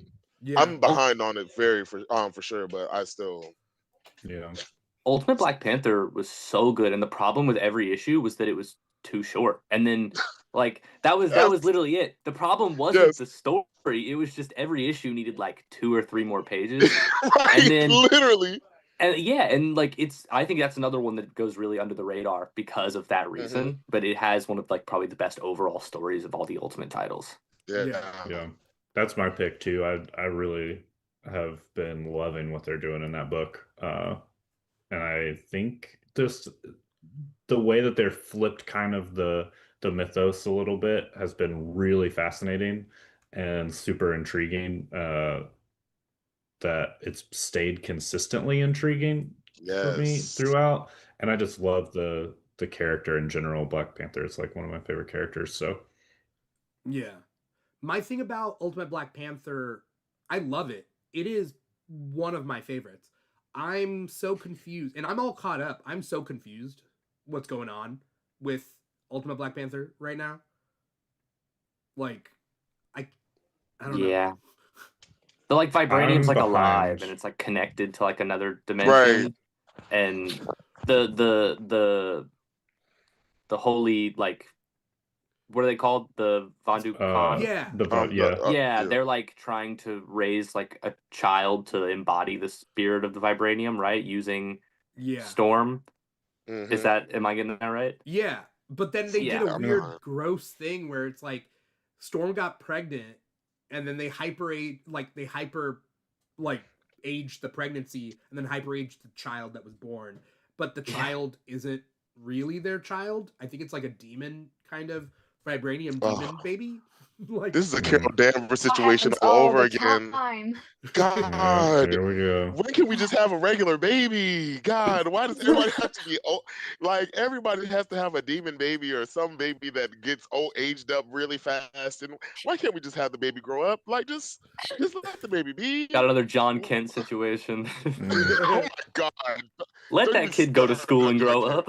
Let that demon baby. Let that child be a child. Let's nurture that baby. Or they do the complete opposite and they leave them a child way too long. It's like, I swear this kid has been 11 for like 50 years. Like Franklin? Right. Franklin Richards? Franklin and Val, yeah. Oh, they stay like the same age and then get jumped up exponentially. Like, I'm like, okay, we're just here now. Suddenly they're both like teenagers and preteens. Right? Yes. Right. Yep. And it's like they should be at least the age of like the new X-Men kids. Like, they should be at least the age of like the Avengers Academy kids, at least, you know? Yeah. What gets me is the Robins. Like, the ages don't make sense for any of them. They just don't add up. They don't. They don't add up, and the ages that they are now make no sense, even with like the sliding timeline. We need a. I'll just make them up in my head. How old is Jason? Old enough for me.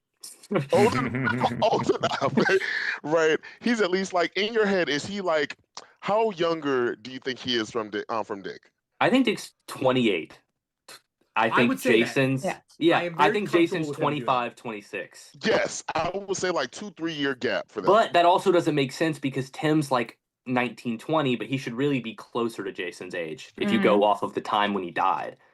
So like Jason is like 25, 26, but he should be closer to Tim's age. The question is, did Jason age when he died and then got resurrected? Like, is he catching up to his original age, or did it stunt his age? That's what's weird about Jason. He died. Superboy Prime like punched reality. He crawled out of the grave all mindless. Talia was like, "Come here," and threw him in the Lazarus pit. And then but he was like aged up when that happened. Like he trained with her for a bit, but like not long enough to be the age that he's at now. So it doesn't really make much sense. I mean, a few years passed since he came back, so I don't know. The problem isn't that Right. they haven't aged Jason the right way; it's that they haven't aged Tim the right way. Yeah, Thank you. 17 Forever. Do you know that Somebody movie said with it. Zac Efron? Oh, 17 again! I love that. Yeah. 17 again, yeah. I love that movie. Both of them. Oh, geez. Yeah, that's exactly what he is. He's like perpetually just like it's not yet a boy, not a girl, not yet a woman kind of thing. Like it's like he kind of just stays like perpetually a teenager, young adult, and we like the most they give him is like an 18 maybe. Like, and even then it's like a stretch. Like I always see him as like the 17-year-old on the cusp of adulthood. And like Exactly. they never give him Let Can't him even grow out shake of being ass at the Robin club. and let him go to college. thank you. Yeah. Let him like find him another moniker besides Red Robin. Because I'm like, did you guys even try? Like, like I saw did you some guys cool even- ones. I think I saw someone do a concept for one called Cardinal, and I think that would be really that would be amazing. That Yes, sounds I saw one for Sparrow as well, which would be pretty sick. Yeah, okay. I just like another that. bird that's not a Yeah, robin. Yeah. exactly. Like you can like because let's be real, Damien's gonna be fine. Like Damien can like make a like moniker, call himself the Bat. He'll be fine.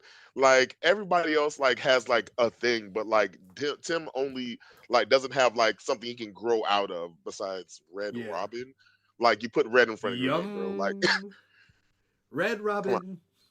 Dude, It's Red but Robin's is gas. They have a burger that they put like a thing of cheese on, and they remove it, and the cheese goes over yum. the burger. Oh my god! I'm sorry, that There's was a way off topic. restaurant called It is a Yeah. restaurant, Robin. yeah. Oh There yeah, is a that's there it's is an ongoing American comic book joke where yep. yeah, Red Red Robin is a Okay, restaurant. did the restaurant exist before the character? Yeah, Yes. by a long No. time. They No. didn't thought about that? Wait, did The it? restaurant Shit, existed did it? well before the Red Robin. 90s, character. right? It existed in the 90s. Yeah. Red Robin, and then Oh, Tim yeah. became Red Robin in the 2000s. Yeah. Hmm. Yeah, But it's also Does the restaurant get royalties for that? the Right. real question is, does the bird get royalties? Damn, for it? 1969. Red Robin Yeah. opened up Jesus. in 1979 in Jesus. Yakima, Oh my Washington. gosh! There I you didn't go. realize it was so old. Yeah, it's old as shit actually. Wow, I did not realize that. And not to mention the first time the name Red Robin appears in comics is in Kingdom Come, where Dick Grayson is Red Robin in the future.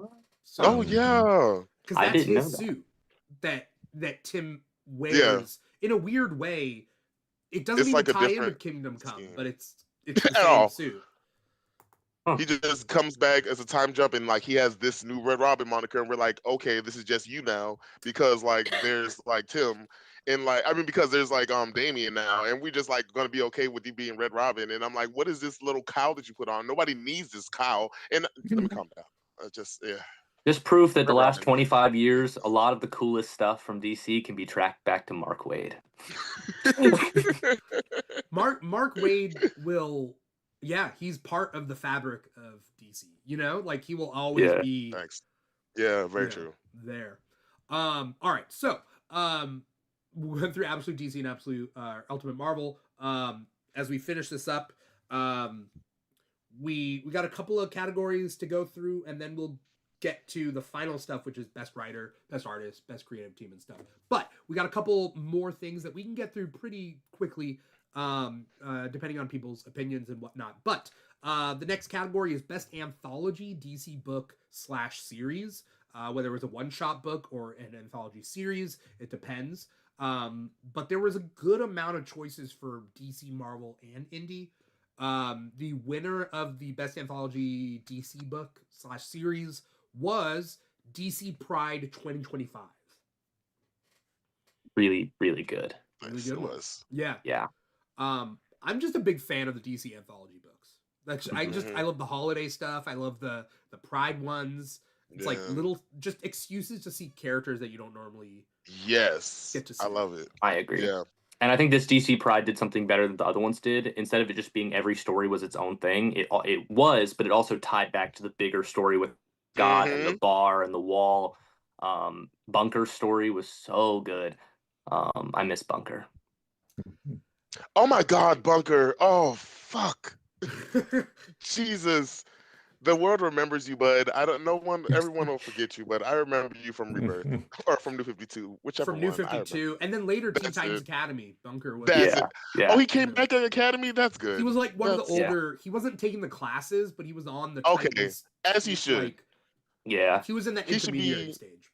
Okay, I'm about to say he should be right there as like a mentor or something like Yeah. that. Yeah. Good. But that was That DC makes my Pride heart warm. 2025. I don't know if you guys had any other picks for that, but I think DC Pride. I mean, No notes. DC had a lot of anthology books, so Mhm. a lot Yeah. of competition there. Marvel Best Anthology Marvel book / series. This one surprised me, not because I thought it was bad, but it was Web of Spider-Verse New Blood. It was a one shot. Okay. A lot of vampires, a lot of spider people. It's cute. Let's go. You know? Whip. I don't, what's that? Oh, I just said thwip. Sorry. And then best indie anthology book / series was the new Twilight Zone series. There's a new black and white Twilight Zone series, and Twilight Zone is, Both of you shaking your heads like. Gosh, we on the same No. waveling? It That's should not have what been it a is. sorted crisis. It should have been a events. sorted crisis events. I Yeah. agree. Yeah. Listeners, you're wrong. There's no right or wrong answers except for this one. But You're wrong. you are indeed incorrect. I think That was it's just gonna be because me and Cosmic fighting all of the listeners when we get off. I It think will it's be flown because in. Assorted Crisis wasn't in that category. It was in Best New Indie Series. I think that's what messed it up. So, Well, no fault of your guys's and no fault of anyone else's. It's just the way I was cookie forgiven crumbles. a little. They should have wrote it in. I think you will be happy with what comes later. So, don't Okay. worry too much about that. I don't have stuff prepped for what comes next. So, we can just kind of go through best DC one shot. Best DC one shot was the Absolute Batman Annual. Absolute peak. Oh my god. Absolute Batman Annual is the pick for one shot. I mean, there was a lot of good one. I mean, Absolute Evil was there. The Titans Annual 2025 one, that was my personal favorite. The Donna Troy one. Yeah, it was really good. Yeah. I think that Batman Annual was just like a shift. Like it just, I don't even know how to explain it. It was it's one of the best things I've read all year. Yeah. I will always champion a Daniel Warren Johnson story. Hands down, one of my favorite writers and artists. And also getting to see Batman beat up literal Nazis, I am not ever going to be mad about. And also grappling with the consequences of violence. So there's like bigger themes in there. It's so good. And such a short story was incredible. I agree. And the corrupt police and the allegories for like immigration and ICE and everything going on. Daniel Warren Johnson is phenomenal. And the James Herron story was really good too. The James Herron story was just such a good. The art in that one too was fantastic. It works so well, like with like following Daniel Warren Johnson's. Like it's different, but it works in that same kind of vibe. Yep, agreed. And then best. What I was surprised didn't make the cut on one shot was also Batman Deadpool, because that was there. Oh yeah. Did Batman people Deadpool.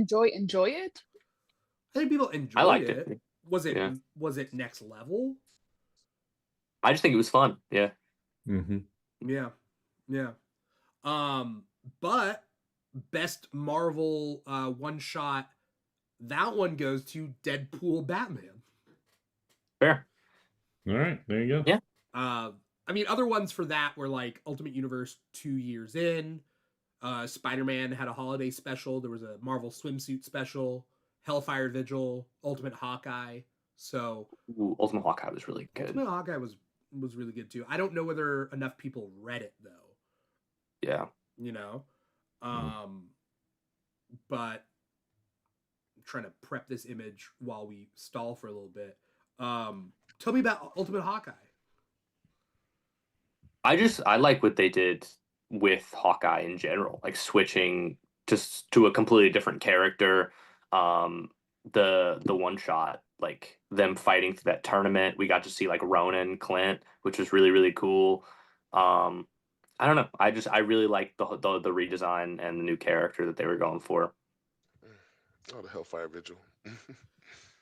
The Hellfire Vigil was just kind of sad. It did. I cried. I actively cried. I miss the Guys, Hellfire honestly. era. Yeah, bro. Mhm. It'll never be the Krakoan era. Will never is probably like the top tier of X-Men. Like when I think of like best X-Men stuff, honestly, I think that will top it. Honestly, That's what we like should do for the next awards next year. Just make it a Hellfire Gala. just make it a Hellfire Gala. Yeah. Okay. Pull up. Right, The get in our craziest good costume regalia. pieces. I need a whole year to build it though. So Yeah, exactly. Oh, you I have need time. I need a whole year to think of it. We need to find a theme, of course. You know. I went to the one and only Hellfire Gala that they did at San Diego Comic-Con, the official one. Really? Oh, They nice. did I an need to official go. and that was cool. But yeah, I need at least after a whole that- year to work out leading up to that because Right. Yeah, I that's fair. I need to make sure that I'm the beautiest of beautiful when I go.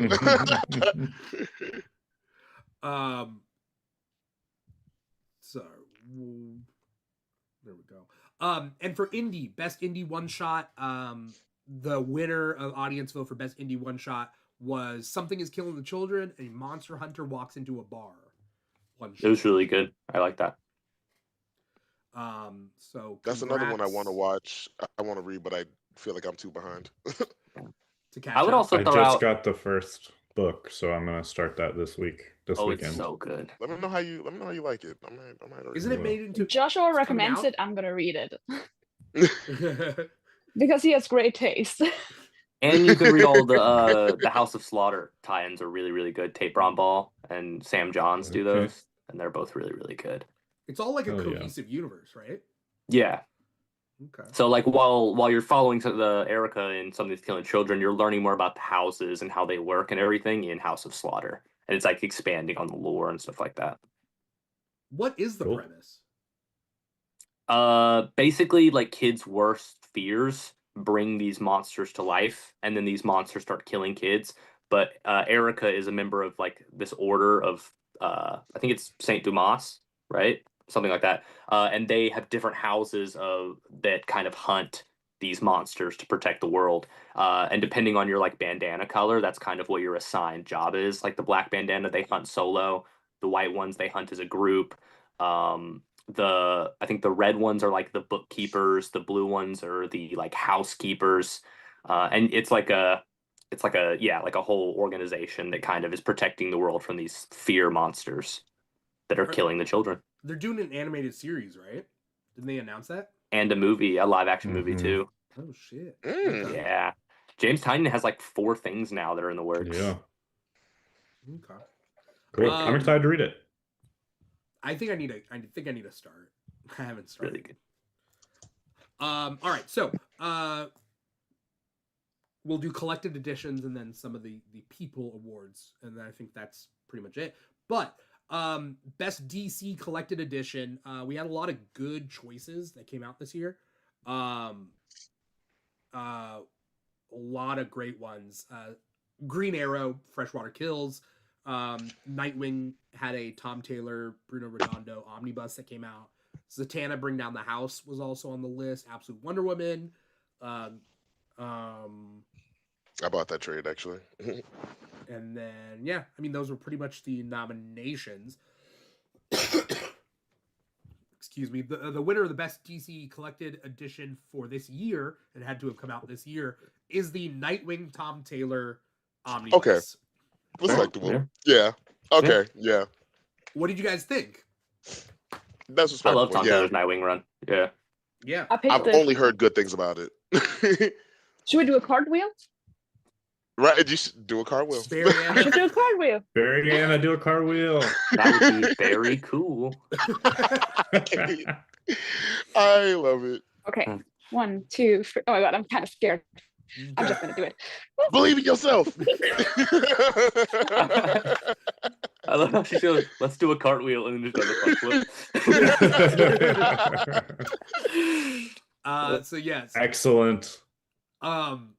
5 stars, 5 stars. That was that best Marvel collected edition. This was a 2-way tie. It was our only 2-way tie, I think, in this.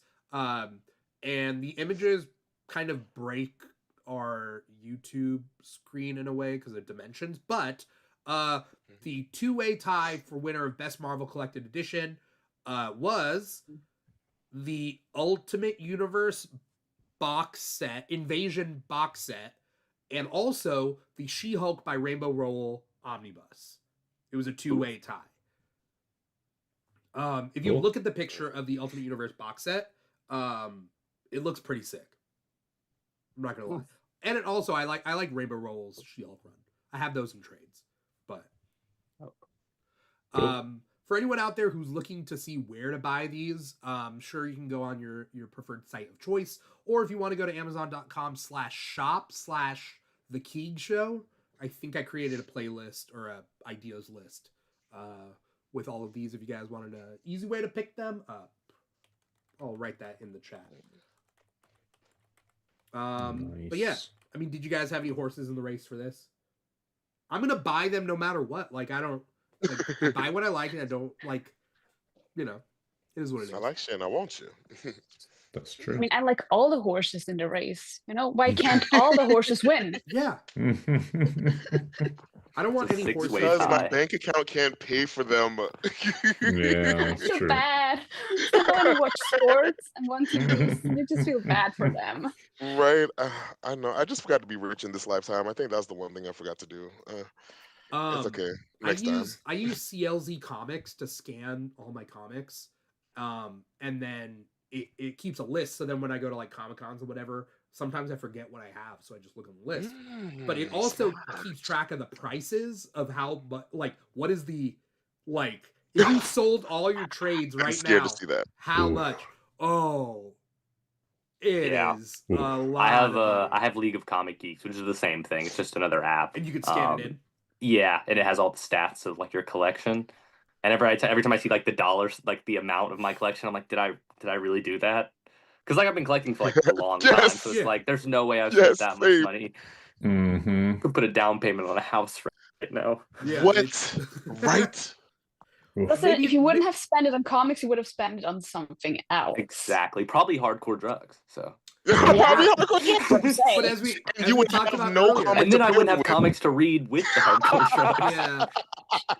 Why not Intervention. both, you know?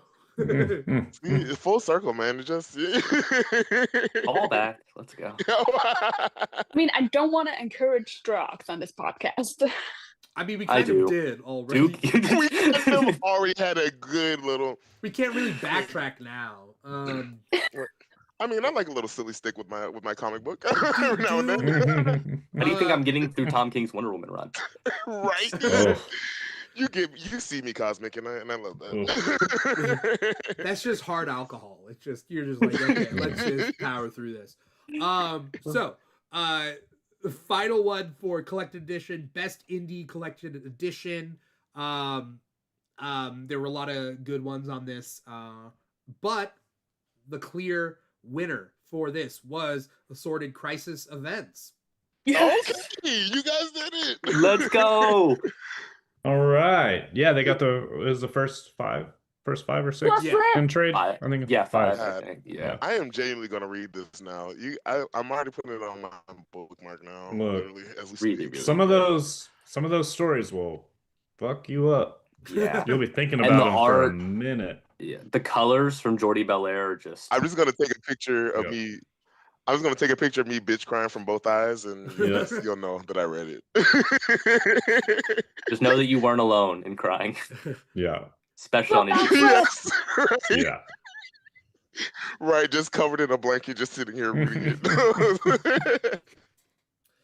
All right. So Last but not least, we got and I don't think I have pictures for this.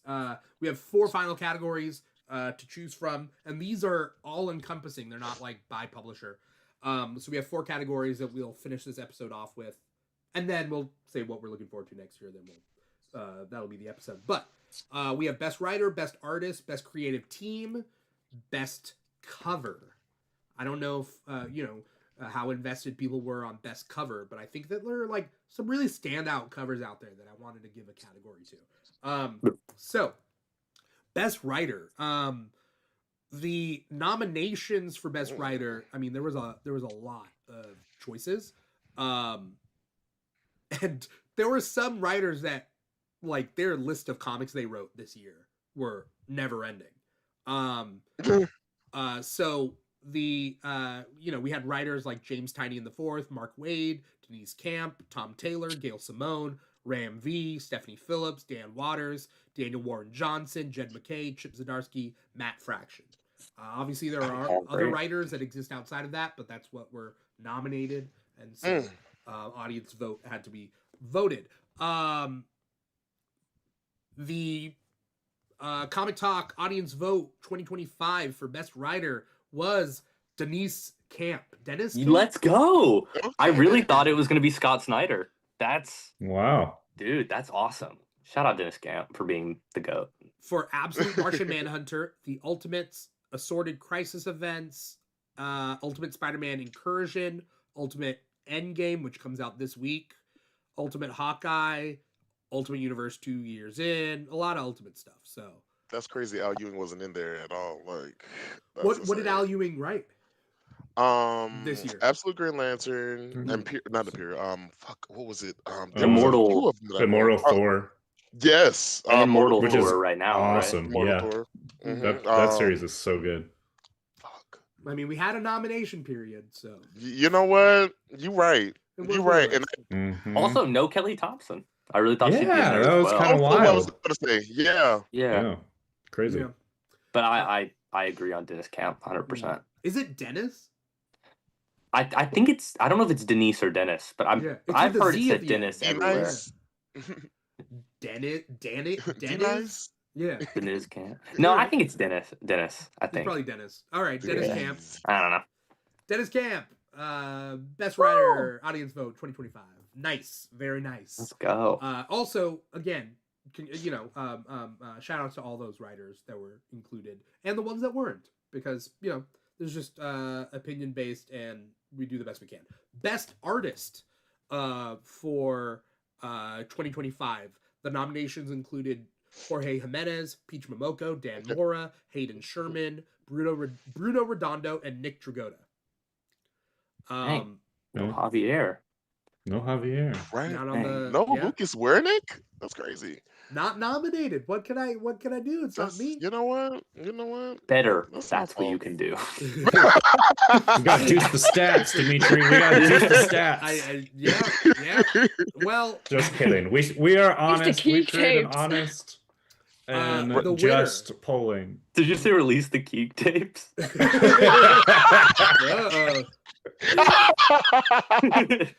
Release the Keek files. So the best artist for 2025 audience vote is Dan Mora. Yeah, that's fair. Okay. Yeah. He does too much. He's putting the work in. Yeah. He's putting the work in, that's for sure. Yeah. You want to know, I mean, the quality doesn't dip either. Every single cover is just beautiful. I love it. Yep. And it's not just the covers, right? Like internally, like doing a lot of doing Justice interiors League too. Unlimited, Immortal Legend Batman, Superman, DCKO Night Fight, and then parts of Batman Deadpool. So and now Transformers too. Yeah. Oh, and then last year he was killing it as well. Yeah, it's just he's been on a run for the last 2-3 years. It's so rare though. Like an artist normally does one book per month. That's what they do. But he does like 6 covers per week on top of 3 books. Yeah, it's nuts. I don't know. Either he lost his job or he's just changed to his table. Yeah. I heard that he sits down and he literally draws for 12 hours straight. Like I think I saw it was like 5 to 6 days a week, 12 hours straight Sheesh. every day, just draws. That's And I mean, I'm crazy. sure he's racking in bank because, like, have to be. yeah. Yeah. Yeah. Well, I You know how heard some people are like putting a lot of work in like for a few years and then they pensionate very early? Maybe that's his goal. I mean, I Yeah. would be sad to see the day come when we don't get any more Dan Mora art. But I mean, Mm-hmm. he could also do a thing where he just does covers.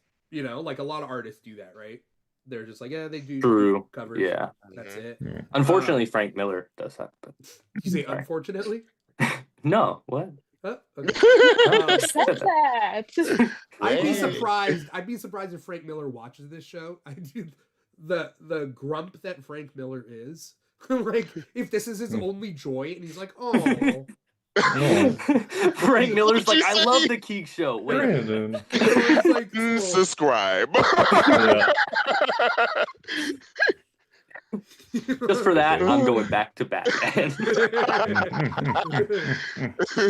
I'll show you covers, bitch. I like how He's we're also gonna be part of the after show. yeah, Frank Miller, Where special we fight guest, Frank Miller. special Yeah. guest of the couch show afterwards. You're right. I also think it's funny that when we're talking about Dan Mora, it's a lot of like, I heard blah blah blah blah. Like, it's all of us sharing these like campfire stories. Like, Does I he have a heard, clone? Is he locked in a basement? Who knows? like, yeah, how many arms does he have? I don't know. Well, he's not locked in a basement because I met him at. Like, they at least let him out for Comic Cons. Because Yeah, I met him yeah, at a I Comic Con. Yeah. He's Yeah. crazy tall. Like, I expected him to be like normal height, but he's like I saw like pictures. 6'2". Dude is giant. Yeah, he's like this. Yeah. I was like, holy shit. I felt bad because it was my first time meeting Dan Moore, and he's my favorite like artist that I love to collect. So I started with like 50 books, and I had to like choose like 25. It was like my number. So I walked up to his table, and he was like he had already been signing all day, and I was like, I feel so bad, dude, but this might be the only time I get to meet you. Yeah. I heard though, this is actually what I heard, that the reason he can do art so fast and so clean is because he skips the like middle stage of sketching things out. Like, he freehands everything. And Jack Kirby used to do that too. Like, Jack Kirby used to, because he used to draw so much, skip that like middle part. Like, know what you want to do, draw it, move on. And so That's crazy. That's what I That's heard. insane. And it's crazy that it's such high quality doing that Yeah. too. Yeah. There's some artists out there that they need more steps in their process. I'm not gonna name names. Yep. But like You know who you are. you know, Frank Miller. I know, I'm not even saying Frank Miller. I That's not know. even who I was thinking about. Do you have some personal beef with him? Yes. Every chance I get, yes. Best creative Read All Star team. Batman and Robin, and you will too. I did. Oh, I'm so sorry. My condolences.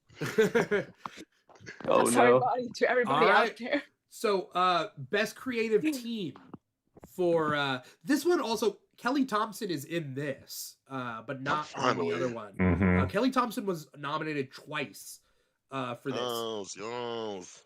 So, just because I want to read the nominations for this, best creative team: Matt Fraction and Jorge Jimenez for Batman, Mark Waid and Dan Mora for Justice League Unlimited, Dennis Camp and Eric Zawadzki for Assorted Crisis Events, Kelly Thompson and Sammy Basri for Birds of Prey, Scott Snyder and Nick Dragotta for Absolute Batman, Ram V and Evan Cagle for The New Gods, Kelly Thompson and Hayden Sherman for Absolute Wonder Woman, Simon Spurrier and Vasco Georgiev for The Flash, Dennis Camp and Javier Rodriguez for Absolute Martian Manhunter, and Dan Waters and Hayden Sherman for Batman Dark Patterns. Jeez, this is tight. Okay. A lot of good stuff.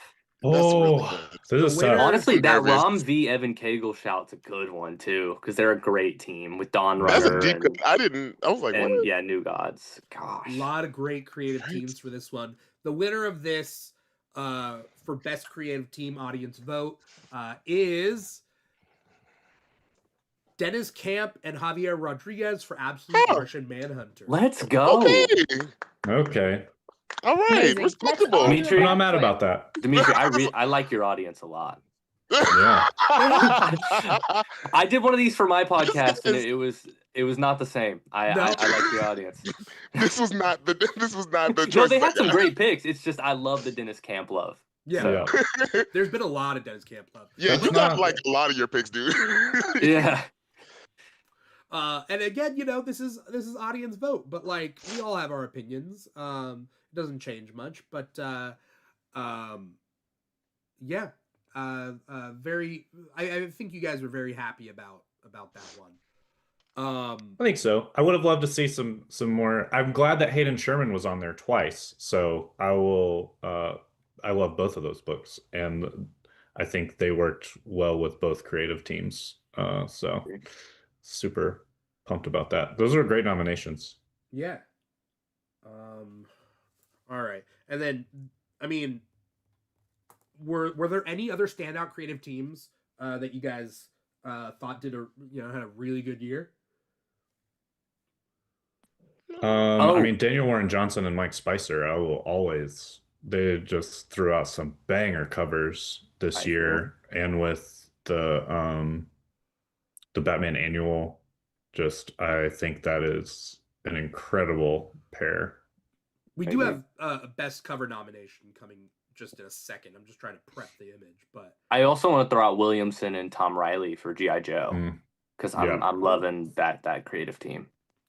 G.I. Joe is very underrated, but this new run has been like really good.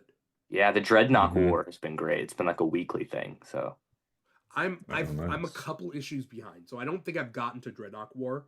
I just know that like I didn't know what to expect with the new G.I. Joe run, and it gave me like I'm not a big G.I. Joe fan, but like it was exactly what I wanted. Yeah, that's how I was. I've only watched like the movies, so like it was my first like really deep dive into G.I. Joe comics, and it like hooked me immediately. Yeah, it's been good. I just wanted Hayden Sherman to win more stuff, but I know, same, always. Yeah. Jeremy Adams. I also. What'd you say? Also, we didn't hear Jeremy Adams' name at all. His Aquaman, his Green Lantern Corps.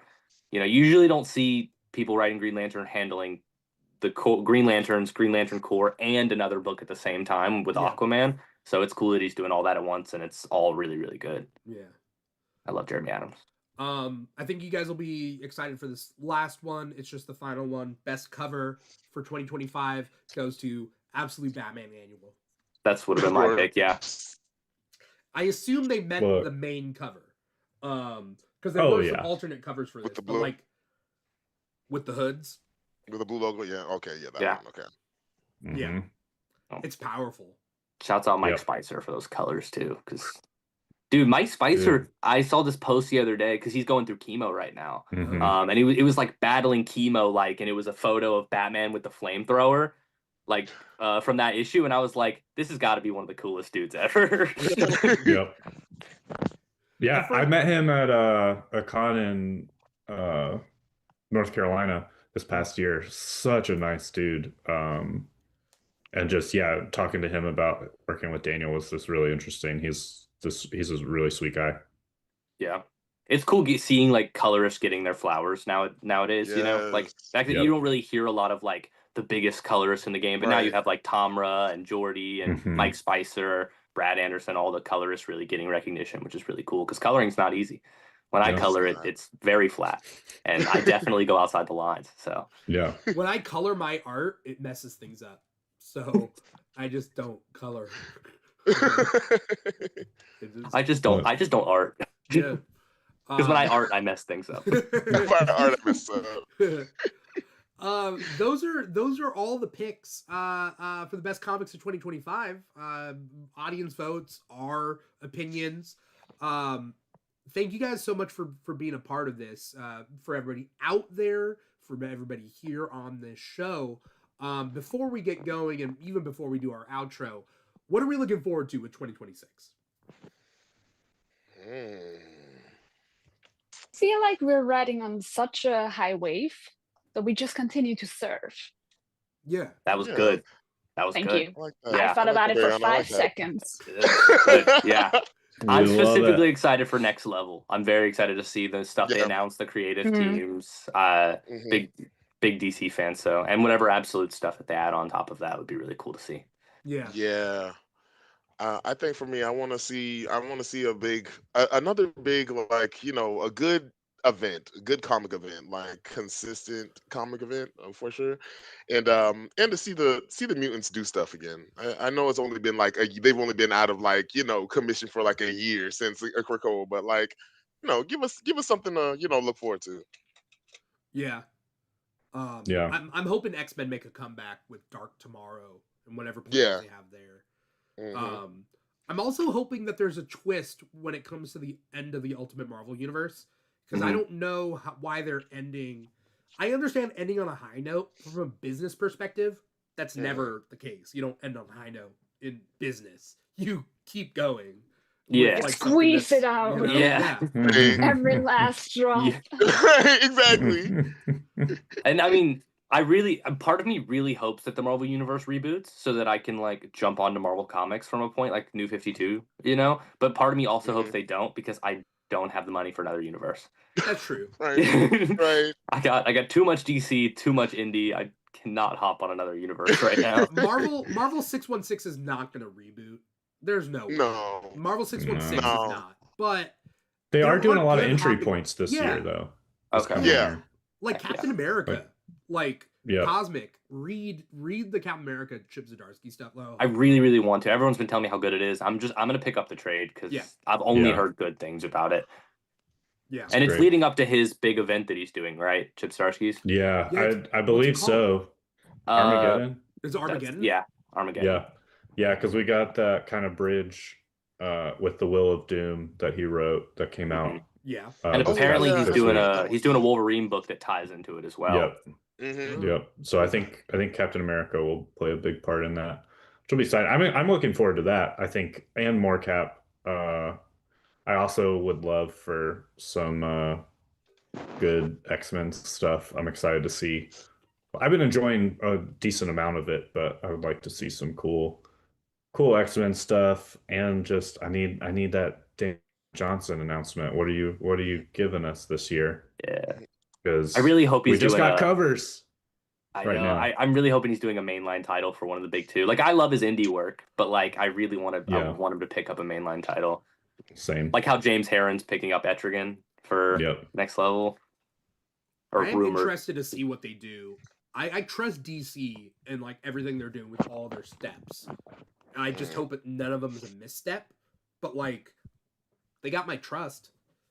Right. Like, Putting Greg Rucka back on Batwoman, I immediately was like, all right, you guys know what you're doing. I forgot to shout out. I love Cheetah and Cheshire rob the Justice League. Yes, it's so good. That is a fun book. Yeah, I've been Yeah. really enjoying that. And it's such a team of just characters that like you don't see anywhere else. So Yeah. like it's just fun.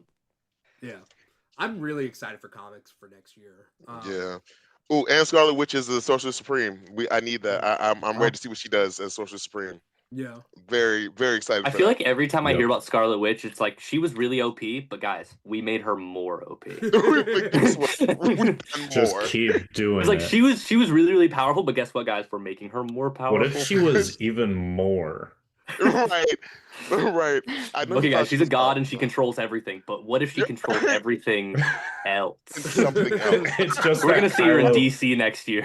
Yeah, Well, it's just we're that getting Kylo more Ren crossovers. more. We're getting more more. DC Marvel crossovers, right? Make her Like, Yeah, Dr. Fate Spider-Man, become- Superman. Her and Dr. Fate need to get together and like make it a thing. And the stuff that they announced for that is crazy. Like Christopher Priest is doing a symbiote Spider-Man Superboy Prime crossover. Okay. Gail Simone is doing I think it was Gail Simone's doing Power Girl Punisher, which is a crazy one. What? And then you've got Why? yeah, I'm gonna read it. Jesus. crazy. The main one's written by it's not Dan Slott. Who was it?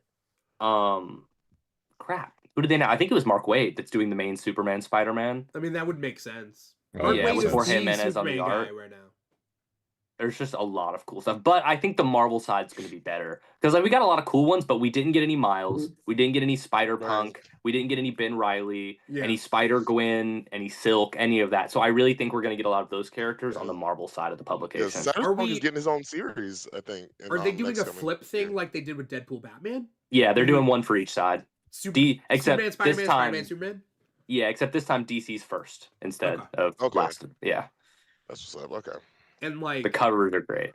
okay. I'm excited for what's to come. And like so I mean as we close up, thank you guys so much for being a part of Comic Talk week after week, month after month, especially for 2025. And then being here to talk about the best comics and everything. Like it's one thing to read comics, but like being able to share it with people, you know, share it with each other, share it with people out there.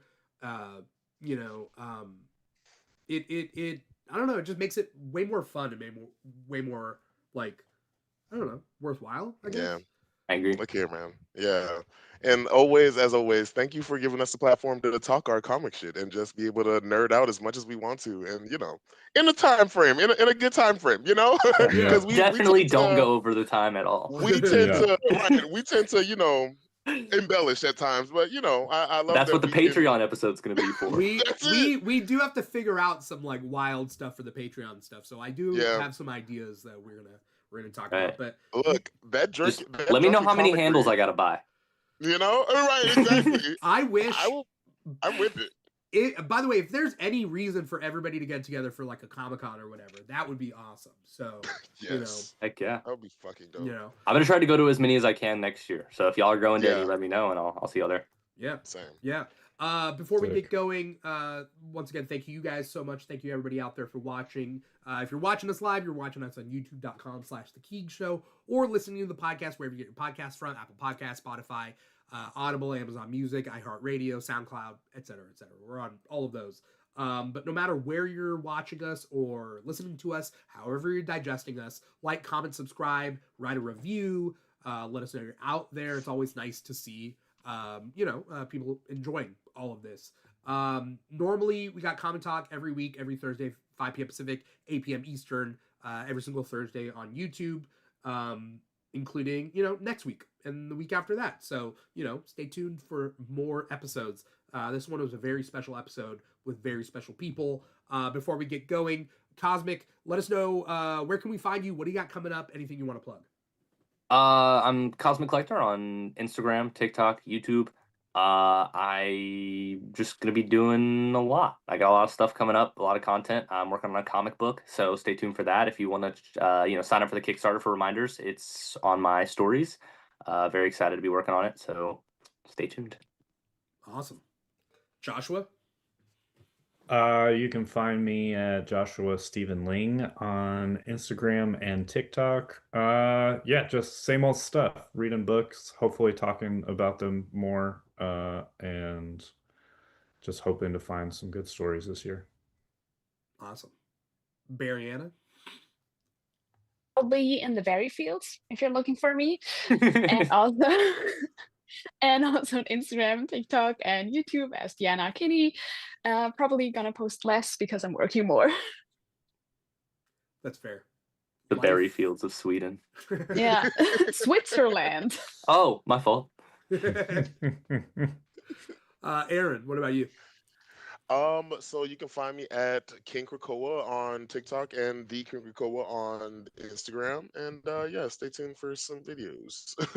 Awesome. If you want to follow me personally, you can find me at This Is Dimitri on Instagram. But if you're looking for all the Keeg stuff, the umbrella that has Comic Talk and the Keeg Talks and the Keeg Chats and all the other things, podcasts that we do, you can find all Keeg related stuff at The Keeg Show on social media. TikTok and Instagram are two biggest ones. We're also on like Blue Sky and Threads and all that. And hopefully for 2026, Patreon. So patreon.com/The Keeg Show.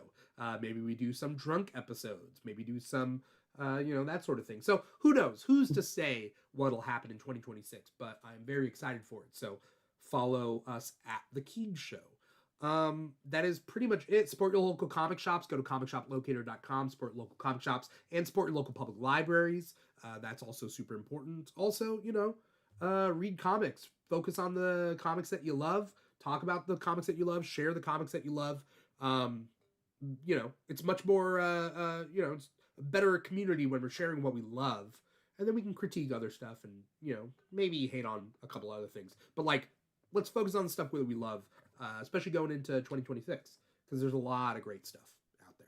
So, thank you guys so much for coming on. Thank you to everybody out there for watching. Once again, I am your host, Dimitri Pereira, and this has been Comic Talks, Best Comics of 2025.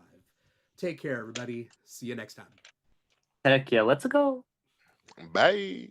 Oh.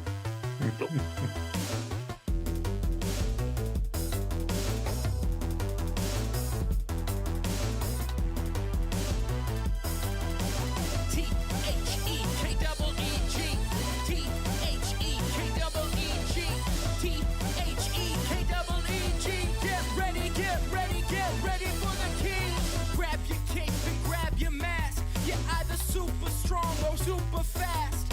Gotta beat